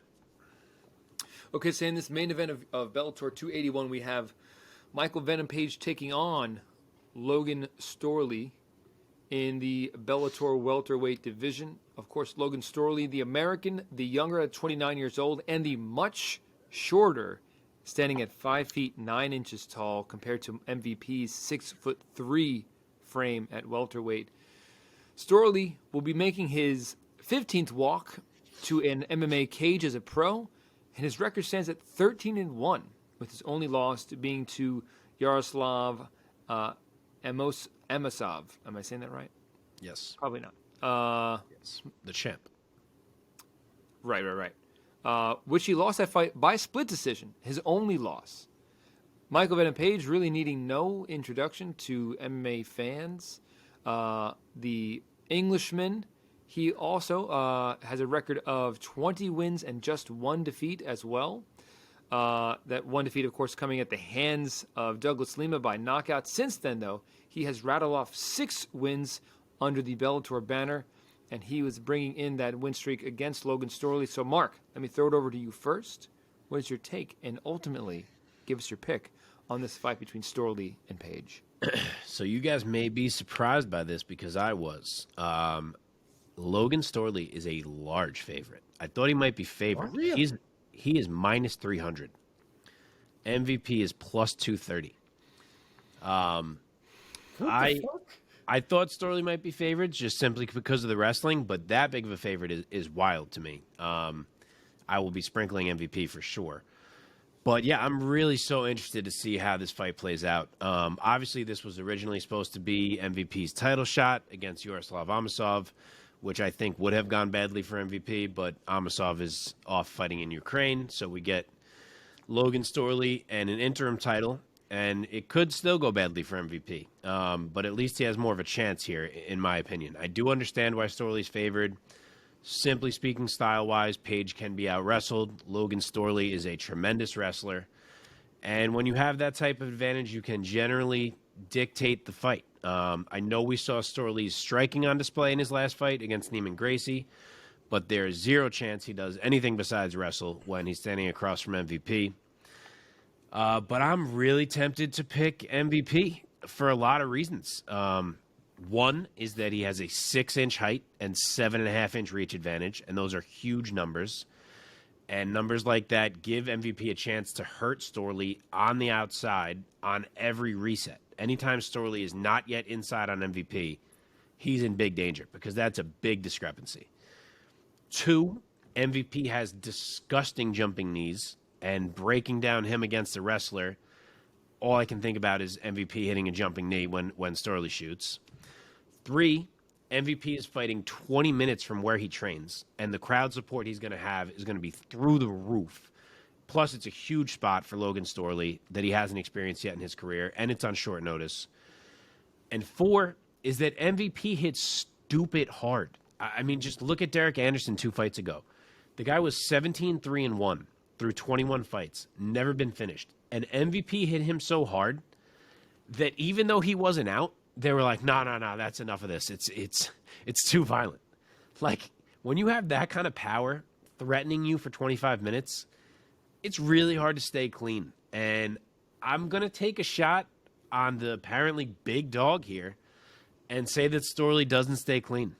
He'll be winning rounds with his wrestling, Maybe there's one scare early on where he gets clipped, but he survives it. But I will say by like round 3 or 4, he gets caught bad again with something, either a range strike or maybe a knee on his way in, like I said, and then it puts him out. So I will go MVP by KO. Woo. Round 4 to become an interim champ. Oh, baby. Omar, what's your take? What's your pick for Storley versus Page? I don't pick against Michael Venom Page. Just that won't happen anytime soon. I love Michael Venom Page. I love everything about him, from his corny ass finish things to get viral hits like the Pokemon thing and the Infinity Gauntlet. All that shit I think is hilarious. But at the end of the day, the kid in the cage he's a phenom, man. His skills are astronomical. His striking is so goddamn good. His ability to put on a show while staying safe in the cage, I think, is something to really admire, because it's not something that you find very, very often in any combat sport, let alone MMA, something that's so dynamic that could change at any point, right? It's not like boxing and stuff like that where you kind of know what's coming. But yeah, I love Michael Venom Page in every single one of his fights. Even in the Douglas Lima fight, I thought it was just, he fucked up. You know what I mean? I don't think Douglas Lima necessarily is a overall better fighter than Michael Venom Page like that. But I think it was two great fighters that got put in the cage together, and Michael Venom Page got caught. But I think in this situation, I think people are expecting Page to get overrun by the wrestling, and I don't think people are giving Page enough credit for his wrestling defense. With that being said, I'm totally aware that he got taken down for 3 rounds or 5 rounds by what's his name? Why do I always forget his name when I talk about this specific thing? He's fighting this night, retirement fight. We were just talking about it. Paul Daly. But he won that fight. What happened? MVP won that fight, though. Did he? They were taking each other down, but MVP grinded it out. It was an ugly wrestling fight, but yeah. Well, there you go then. There you go. Yeah. I could have swore he lost that fight. I guess that fight was terrible regardless. But it was terrible. But yeah, man, I don't think people give Michael Page enough credit when it comes to his ground game or his ability to stay standing. I think should be more accurate. I think Logan's going to have definitely a tough time because there's going to be a lot more length to work with, even when it comes to the takedown defense. There's a lot more frame that MVP is going to have to work with, a lot more distance that MVP is going to have when he posts up on his head to push down, coming off of the takedowns. I think he's got a lot more leg to work with when it comes to the strength of his legs and being able to pull him out from Logan's grip. I think there's a lot more benefits to Michael Page's game in this specific situation than a lot of people I think are really considering. I will definitely be going Michael Venom Page. I will be going with him by KO round 2. Wow. Gentlemen, we are unanimous in this underdog pick because I also love Michael Venom Page. Ever since he came on the scene, I've been like, this guy is a guy to watch. So I will also be going MVP by KO. I'll also go in the second round with you, Omar. I'm going to say he's going to land some Michael Venom Page, like vintage shit, and Logan Storley's going to kiss the canvas for the first time unconscious in his career as a pro. All right, gentlemen, let us now move back over to the UFC side of the sport. For this coming weekend, UFC Fight Night, Blachowicz versus Rakic, a very consequential fight going down in the UFC light heavyweight division. Before we get into some quick picks from the fight and then up into the some bigger fights on the main card, are there any other fights or fighters that you guys want to spotlight for our listeners and viewers? I'll just mention quick, because we picked, maybe 8 fights from this card here. We're not doing every single one, but I will mention there are 2 debuts to watch. One I already told you guys about a couple weeks ago, which is Tatsuro Taira debuting at flyweight against Carlos Candelario. He's definitely a name to watch. Got some hype behind him. His fight got bumped back a couple weeks here, but you will get to see his debut here. And the other, who is maybe even a bigger prospect than him, also at flyweight, and a lot of new blood at flyweight lately. We have Makayev, about a month ago. Now these 2 guys is Jake Hadley. He is debuting against Alan Nascimento. Huge prospect. Not the easiest matchup for a debut, but another one to watch for sure. Okay. Very good. Very good. Let's see. Let's bring up this first fight. We're going to look at Nick Maximov versus Andre Petroski. Let's go for some quicker picks, gentlemen. Mark, let me throw it over to you first. This is a great fight that's going to be opening up the prelims on ESPN2 and ESPN Plus in the middleweight division. Nick Maximov, of course, of the fame of training with the Diaz brothers. So what's your take? Yeah, I thought he'd be favored. He is favored by a lot. He's minus 400. Petroski's plus 300. I am really interested to see how each of these guys' wrestling stacks up against the other. Unfortunately, I think this ends up being a cardio fight. Maximov has it. Petroski doesn't, and I think that's the difference. Maximov is a Diaz Army guy. As you said, he can go all day. I think he wears Petroski out. I will say a very tired Andre Petroski gets choked out in round 3. Omar. Yeah, I would also agree. I'm just going to change my pick to a decision as opposed to a submission. I wasn't as impressed with Maximov this first time around, although I did acknowledge that his ground game seems to be effective. But there didn't seem to be – he didn't seem to have the ability to submit people kind of at will like the Diaz brothers or somebody from that camp I would expect to have the ability to do that. So I don't think he'll be able to finish Petroski, but I definitely think he's going to outwork him. I'm going to go with Maximov by decision. Yeah, I'm honestly not impressed either for what it's worth. Yeah. I'm not impressed. I do like Maximov in this fight by unanimous decision. I think it's going to be kind of a dogfight, but I think Maximov's talent and skill is going to shine through, as well as his superior cardio. I'm going to go Maximov by decision all day here. All right, boys, moving up into the women's strawweight division, we have Virna Jandiroba taking on Angela Overkill Hill. Omar, why don't you take this one first? It's a very interesting fight. Jandiroba has been looking very, very good lately. She's really been stringing together her strikes and her power really well. Angela Hill is susceptible against people who hit really hard and who don't necessarily get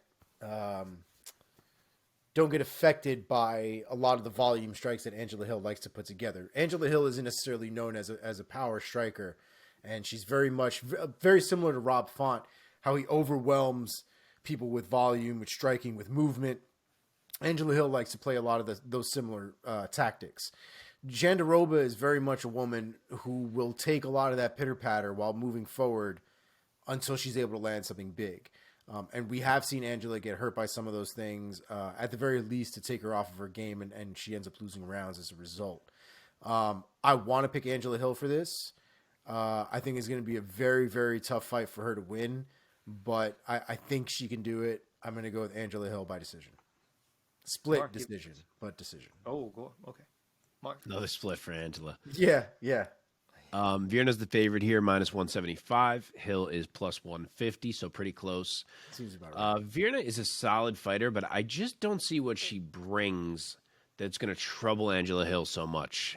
We just saw Amanda Ribas beat Virna at range, and I think Angela Hill can do the same thing.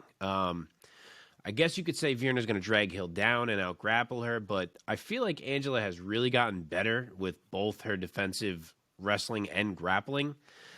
I think she can scramble enough and just make it enough of a scrap that for once the cards are going to swing her way. I will say Angela Hill, 29-28 UD. Oh, very specific. I love the specificity. At this point, I'm a little pessimistic about Angela Hill as much as I love her. She's been on the wrong side of too many decisions, and I guess it's something stylistically about her. I don't think she seems to have significant enough power to ever hurt her opponents that badly. I remember her stunning Claudia Gadelha briefly in their fight, but other than that, and a lot of her fights, she's usually busier, but someone like a Jandiroba might be a little bit more of a thumper in there. And I'm not going to say split decision again because that's funny. Good for you, Omar. I don't have those balls to go split this time. But I'm going to say Jandiroba by unanimous decision. She's going to get the nod. And there, I think Angela Hill might throw her hands up again in frustration yet again after this one, but I'm going to go Jandiroba by UD. All right, let us move on. The return of Michael the Menace Johnson after 4 straight losses, the last one coming in February of 2021. Over a year later, that one came against Clay Guida back at UFC Fight Night, Overeem versus Volkov. He's returning once again to the UFC, and he is taking on Mr. Sorry, I lost my spot. Alan Patrick. Mark, let me throw it over to you first this time. What's your take on the Menace coming back? Alan Patrick. That's what I thought it was. I thought it was Patrick. Give the Brazilian some respect over there, ring announcer. Those freaking Brazilians. Johnson's minus 150. Patrick is plus 125, so pretty close. I will never stop picking Michael Johnson. He has some of the most unfilled potential of anyone I can think of in MMA in terms of the talent that he possesses versus the overall career that he has had. I mean, the man has beaten Edson Barbosa. He's beaten Tony Ferguson. He's knocked out Dustin Poirier. And yet he loses to like Reza Madadi and Darren Elkins and Stevie Ray. So make it make sense. You can't. Patrick is wild as hell. He could really put it on Michael Johnson early, potentially. Plus, he's part of Team Oliveira with Charles now, so maybe some extra power has rubbed off on him. You saw him in the cage with Charles on Saturday. But I hope that Michael Johnson can survive whatever comes at him early. I will say he settles in, finds a kill shot in round 2, Michael Johnson knockout. Omar, what's your take? Yeah, I'm also going to go with Michael Johnson as well. Henry Hooft has been doing some good things lately. Looks like he's on the up and up. Whereas as Trevor Whitman goes down, Henry Hooft rises in 2022. So, yeah, it's looking good for Henry Hooft so far. I'll go with Michael Johnson on this one. I don't always put my faith in Michael Johnson because it's not always a safe bet. But I think we're good here. I think we're good to go with Michael Johnson. I'm not ready to give him a knockout win yet. I think we're going to see a unanimous decision here. Interesting. Man, at this point, I don't have that much faith in Michael Johnson. I'm going to go with Patrick by unanimous decision. I think it's going to be a back-and-forth fight. Johnson's going to look at it on the feet as he usually does because he's been a good striker his whole career. But I think Patrick is a guy. I mean, he's a 15-3 record. He's kind of on the rise. He hasn't seen victory since 2018, but overall as a pro, I'm going to look for him to get the victory this time. All right, last quick pick, boys. Davey Grant versus Louis Smolka. Omar, let me throw it over to you first. What's your take? Yeah, Louis Smolka, I don't know how many lives this kid has left. He's like Puss in Boots, bro. Like, the man is like, he loses and loses and loses, but he's still here, man. Still here, still fighting. So good for him in that respect. I'm pretty sure most of, not all of his losses have come from being within the UFC at this point in his career. Just lost his last fight by KO, and most of his recent losses have come from finishes. I don't have a ton of confidence in Louis Smolka like I once did. Davey Grant is, although he's also lost a couple. That man is a scrapper. That man is a tough dude, and people have got to really work to put him away. And I just don't think Louis Smolka is going to be the one to have that work to really outpace Davey Grant. So I'm going to go with Davey Grant. I'm going to go with second round KO. Mark, Smolka's coming off a loss against Vince Morales. Davey Grant coming off of back-to-back losses against Chito Vera and Adrian Yanez. What's your take, Grant versus Smolka? So Grant is minus 300 here. Smolka's plus 240. I think that Davey Grant is going to smoke Louis Smolka. Nice. Smolka is dangerous, but when he loses bad and quick, and I think that's what we get here. I think Grant sees the level that a guy like Marlon Vera has reached, a guy who he's had battles with, and I think he comes out motivated to make a statement about his own skill level, and I think that's exactly what he does. Give me Davey Grant, first-round knockout. Oh, baby. I like it. I think Davey Grant's going to get it done, but I don't see the knockout coming. I think it's going to be a convincing, unanimous decision for Davey Grant. Yeah, I think Smolka he has seen better days. He's been up and down, and I think he's going to be down again. All right, boys, let us jump into some more substantive breakdowns of these fights. Let us start with the featured bout of the prelims on ESPN2 and ESPN Plus in the women's flyweight division, Viviane Araujo versus Andrea Lee. So we have Viviane Araujo, of course, fighting out of Brazil. She is 35 years old and has a very nice little record of 10-3, making her 14th walk. She is coming off of a loss against Katlyn blonde fighter Chookagian back in May of 2021. Pretty well-rounded fighter, knockouts, submissions, and decisions, pretty even on her record. And let me just pull up Andrea Lee. Andrea Lee, of course, 33-year-old, the younger, the American, nicknamed KGB. Very similar record, 13-5, well-matched, coming off of back-to-back wins against Cynthia Calvillo and Antonina Shevchenko. Omar, let me throw it over to you first. What is your take on Araujo versus Lee? I actually really like this fight. I think on paper this fight is super competitive. I think it's a fight that's tailor-made to be exciting. Andrea Lee is a very exciting fighter. She's one of the rare women, I think, when it comes to the aggression that she brings and the type of violence that she brings to her fights. We don't always necessarily see that in the women's divisions. And I think with Viviane Araujo, she's a very good fighter as well. I think she's more of the typical fighter that doesn't have that same type of aggression like someone like Andrea Lee has. But she's very skilled. Very skilled. She's had her ups and her downs in her recent tenure here in the UFC.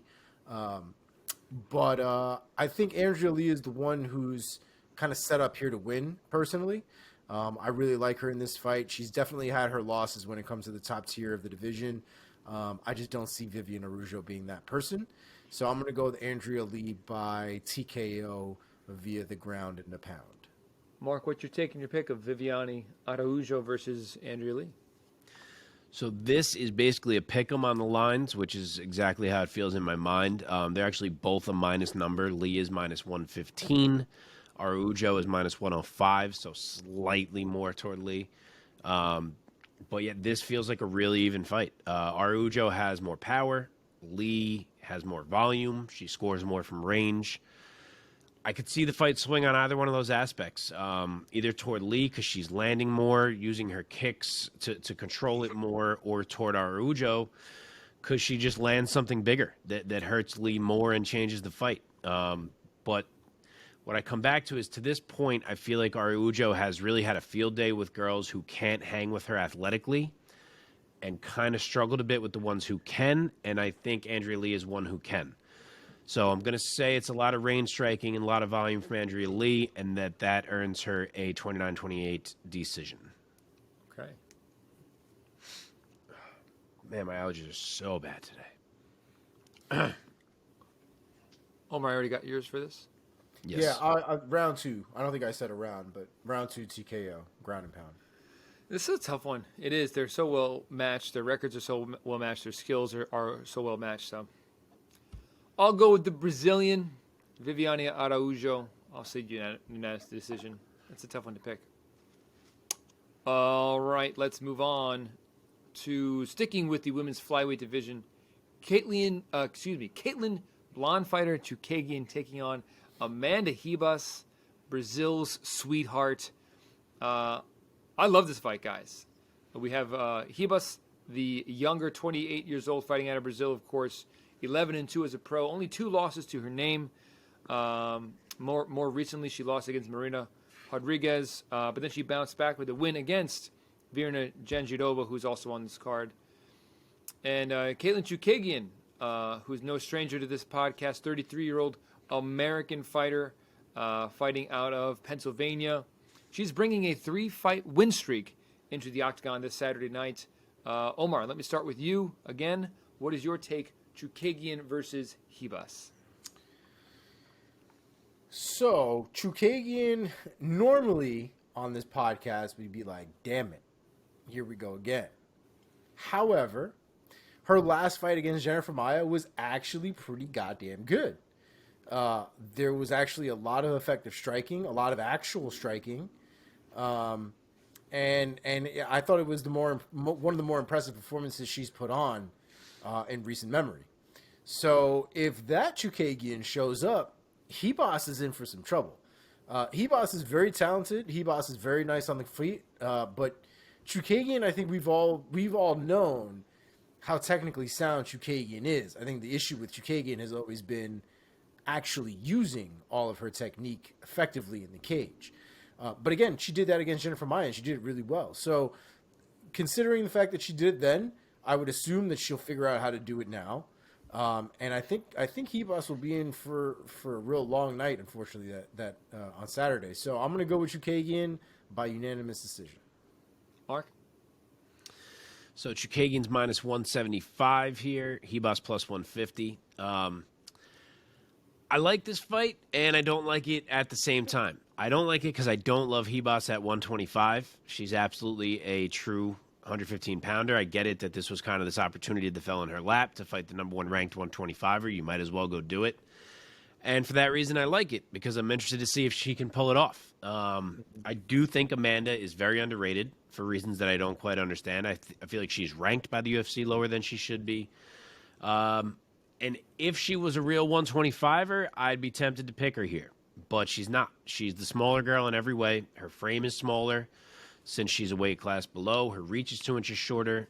She is 5 inches shorter in height, which I think is really going to factor in when it comes to Chookagian's kicks that she can control with, especially her front kick that she likes to use. I'd love to see Ribas force Chookagian to grapple, but I'm just not sure she's big enough or strong enough to hold Chookagian in those positions either. And if this thing stays on the feet, I think Chookagian probably Chookagians her. She's just so good at outpointing you. And as Omar said, her aggression has gone up as of late. And if that continues, I think it's going to be problems for Ribas. So I will go with Katlyn Chookagian by unanimous decision. I think a Chookagian UD is an excellent pick in this fight. You articulated the position very well, so I'm not going to add much to it, but I love Ribas. I love her fighting style, but I think stylistically and as well as the size and reach differential, I think Chookagian's going to be walking out of there with a fairly academic W. I would love to I would love for Ribas to make it a little dirty. Not dirty, but a little, what am I trying to say? Not sloppy. Just like rough. Like make it a fight. Make it a scrap. Chookagian's going to do her cardio kickboxing class. Yes. And she's going to get out of there with the win. All right, boys, let's go into this co-main event of the fight. Light heavyweight Ryan Spann taking on Ion Cutelaba. Boy, oh boy, this one's going to be fireworks. Ryan Spann, the elder, I believe. Yes, Ryan Spann, 30 years old. He is the elder. Fighting out of Memphis, Tennessee. He is coming off of a loss against Anthony Smith, in which he lost by submission via rear naked choke. But overall, he's 19-7 as a pro. Cutelaba, the younger 28-year-old Moldovan, nicknamed the Hulk. Great nickname, by the way. Not enough guys in fighting have like superhero nicknames. How about Ryan Spann's nickname? Did you say that one? You're Superman. getting what you asked for. Oh, I Superman didn't realize versus the Hulk. I did Superman not even put versus that the Hulk. together. Oh my god. Cutelaba of fame for his outrageous, outlandish face-offs, and very often in which he screams in his opponent's face. He is coming off a nice win against Devin Clark by unanimous decision. Mark, let me throw it over to you first this time. Give us your take and your pick of Ryan Spann taking on Cutelaba. Superman versus the Hulk. The world needs to know the answer. So this is another one where the odds are much wider than I expected. I thought they'd be pretty close. Ryan Spann is the dog, plus 180. Cutelaba is minus 220. This one's interesting. Spann is certainly the guy who has reached the higher heights to this point. They do have some like opponents. They both beat Devin Clark. And they both fought Misha Serkinov.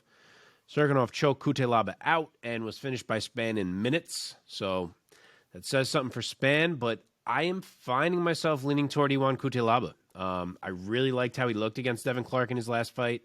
I think he's figuring out his game and reining in the ridiculous wildness a bit.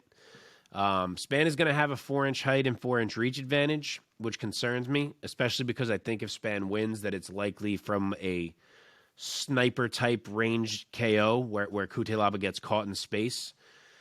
But I think Iwan can make this ugly. He brings so much pressure. He's putting the fight on you at all times. He's relentless. I think he can wrestle if need be.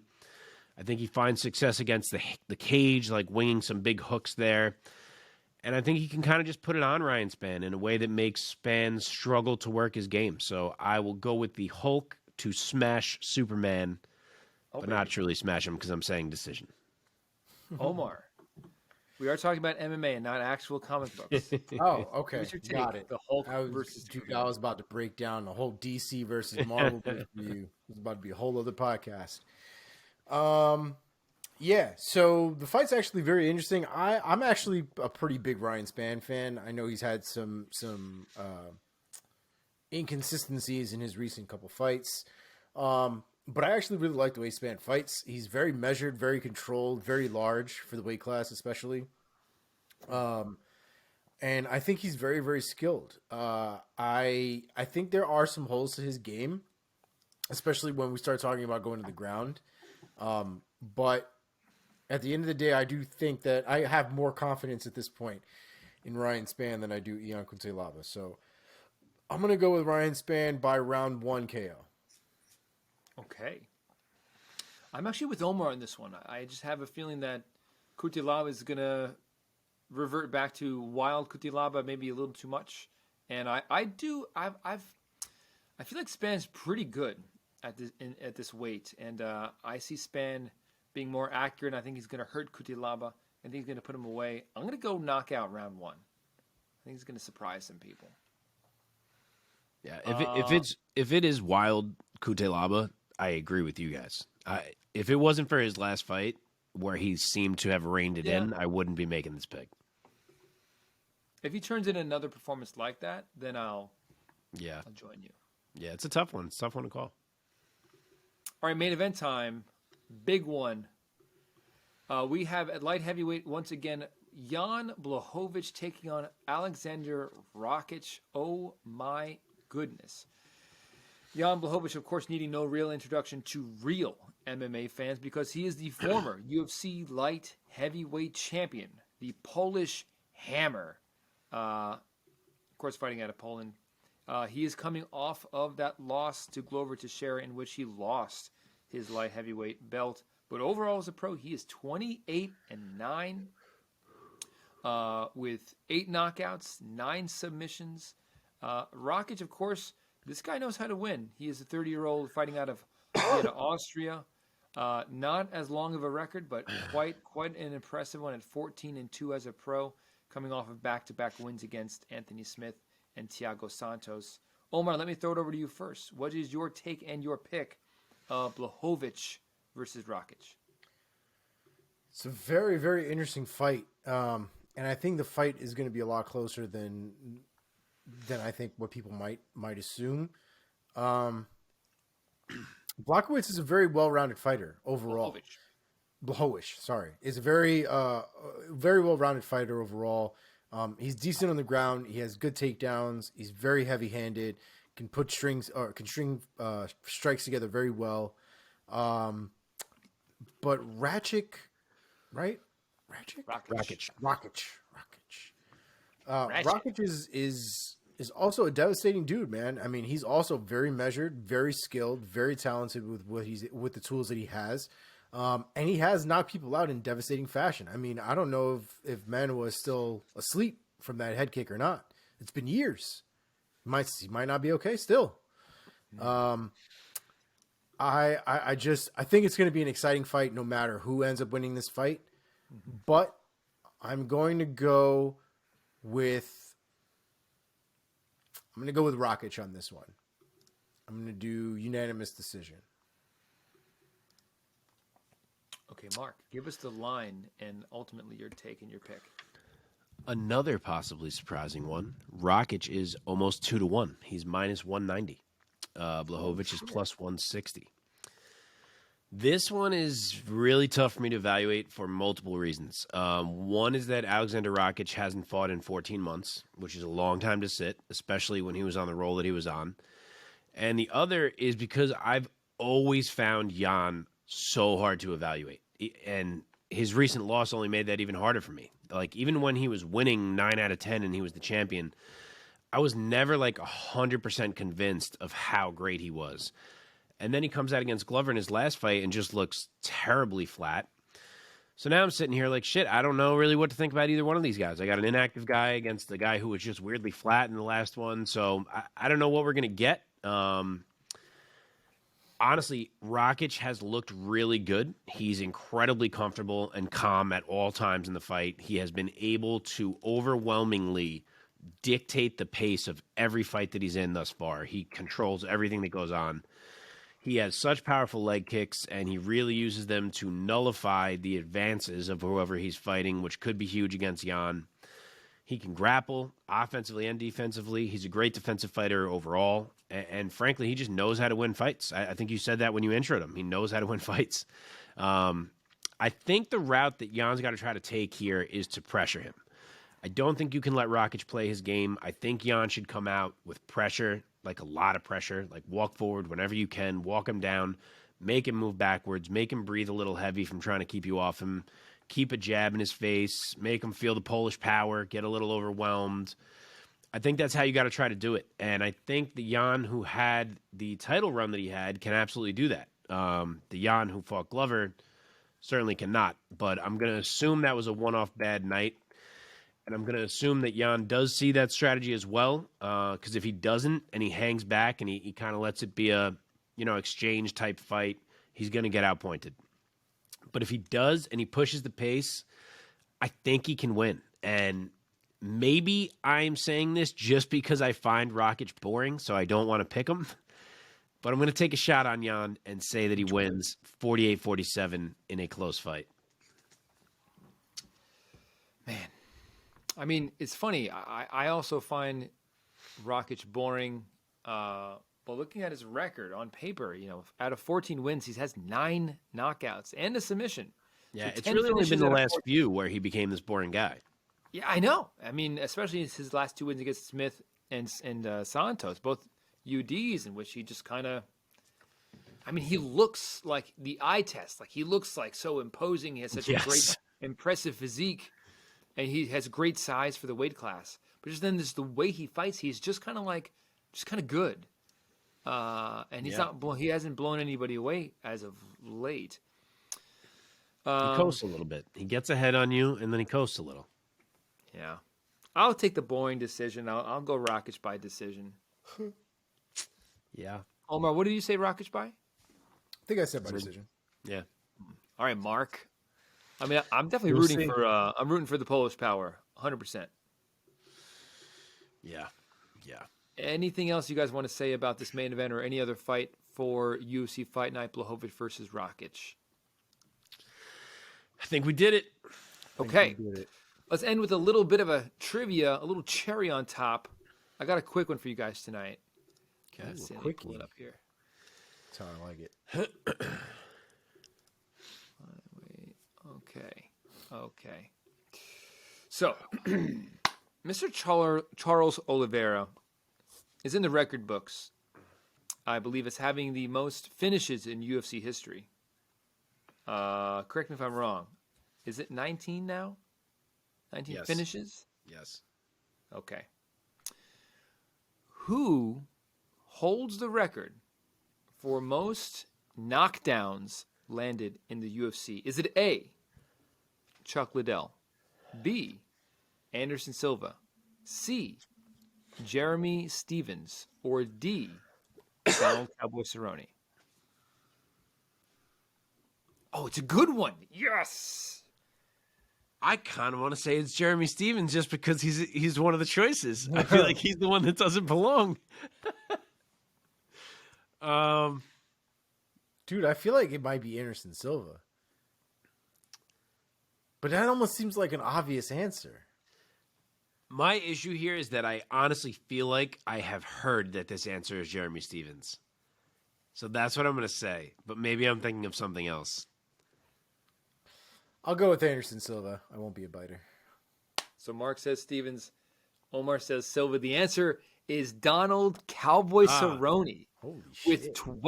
20 knockdowns landed in the UFC. Anderson Silva has 18, or I should say had 18. Jeremy Stevens is tied with Silva for second with 18 knockdowns in the UFC. Chuck Liddell, 14 knockdowns in the UFC. So way to go, Maybe I Mike. had Way heard to it go. before Cerrone got a couple more. Yeah, Good for Cowboy. yeah, good for Cowboys, right? Dude, what record doesn't he have? Guy's I on know. every record. Way to go. Also, thank you to the UFC for tracking all of these different metrics. Yes. Makes for trivia to be fun. All right, boys. Well, it's a little late for us because we got a late start because of me. My bad. But let's get out of here. Thank you to our audience for sticking with us. Find us on YouTube. Subscribe, like, share with anybody who you know who might love MMA and not yet know about their new favorite podcast or YouTube show. Mentioning podcasts, find us wherever you get your podcasts on all the platforms, Stitcher, Apple Podcasts, Spotify. And, of course, join us in conversation on social media. We are on all major social media platforms at @&new_MMA show. Gentlemen, any parting shots? Oh, I just got a Theragun. If you work out and don't have a Theragun, you're fucking up. That thing is fucking life-changing. Hey, find me this weekend on Boxing TV. That's BXNG TV.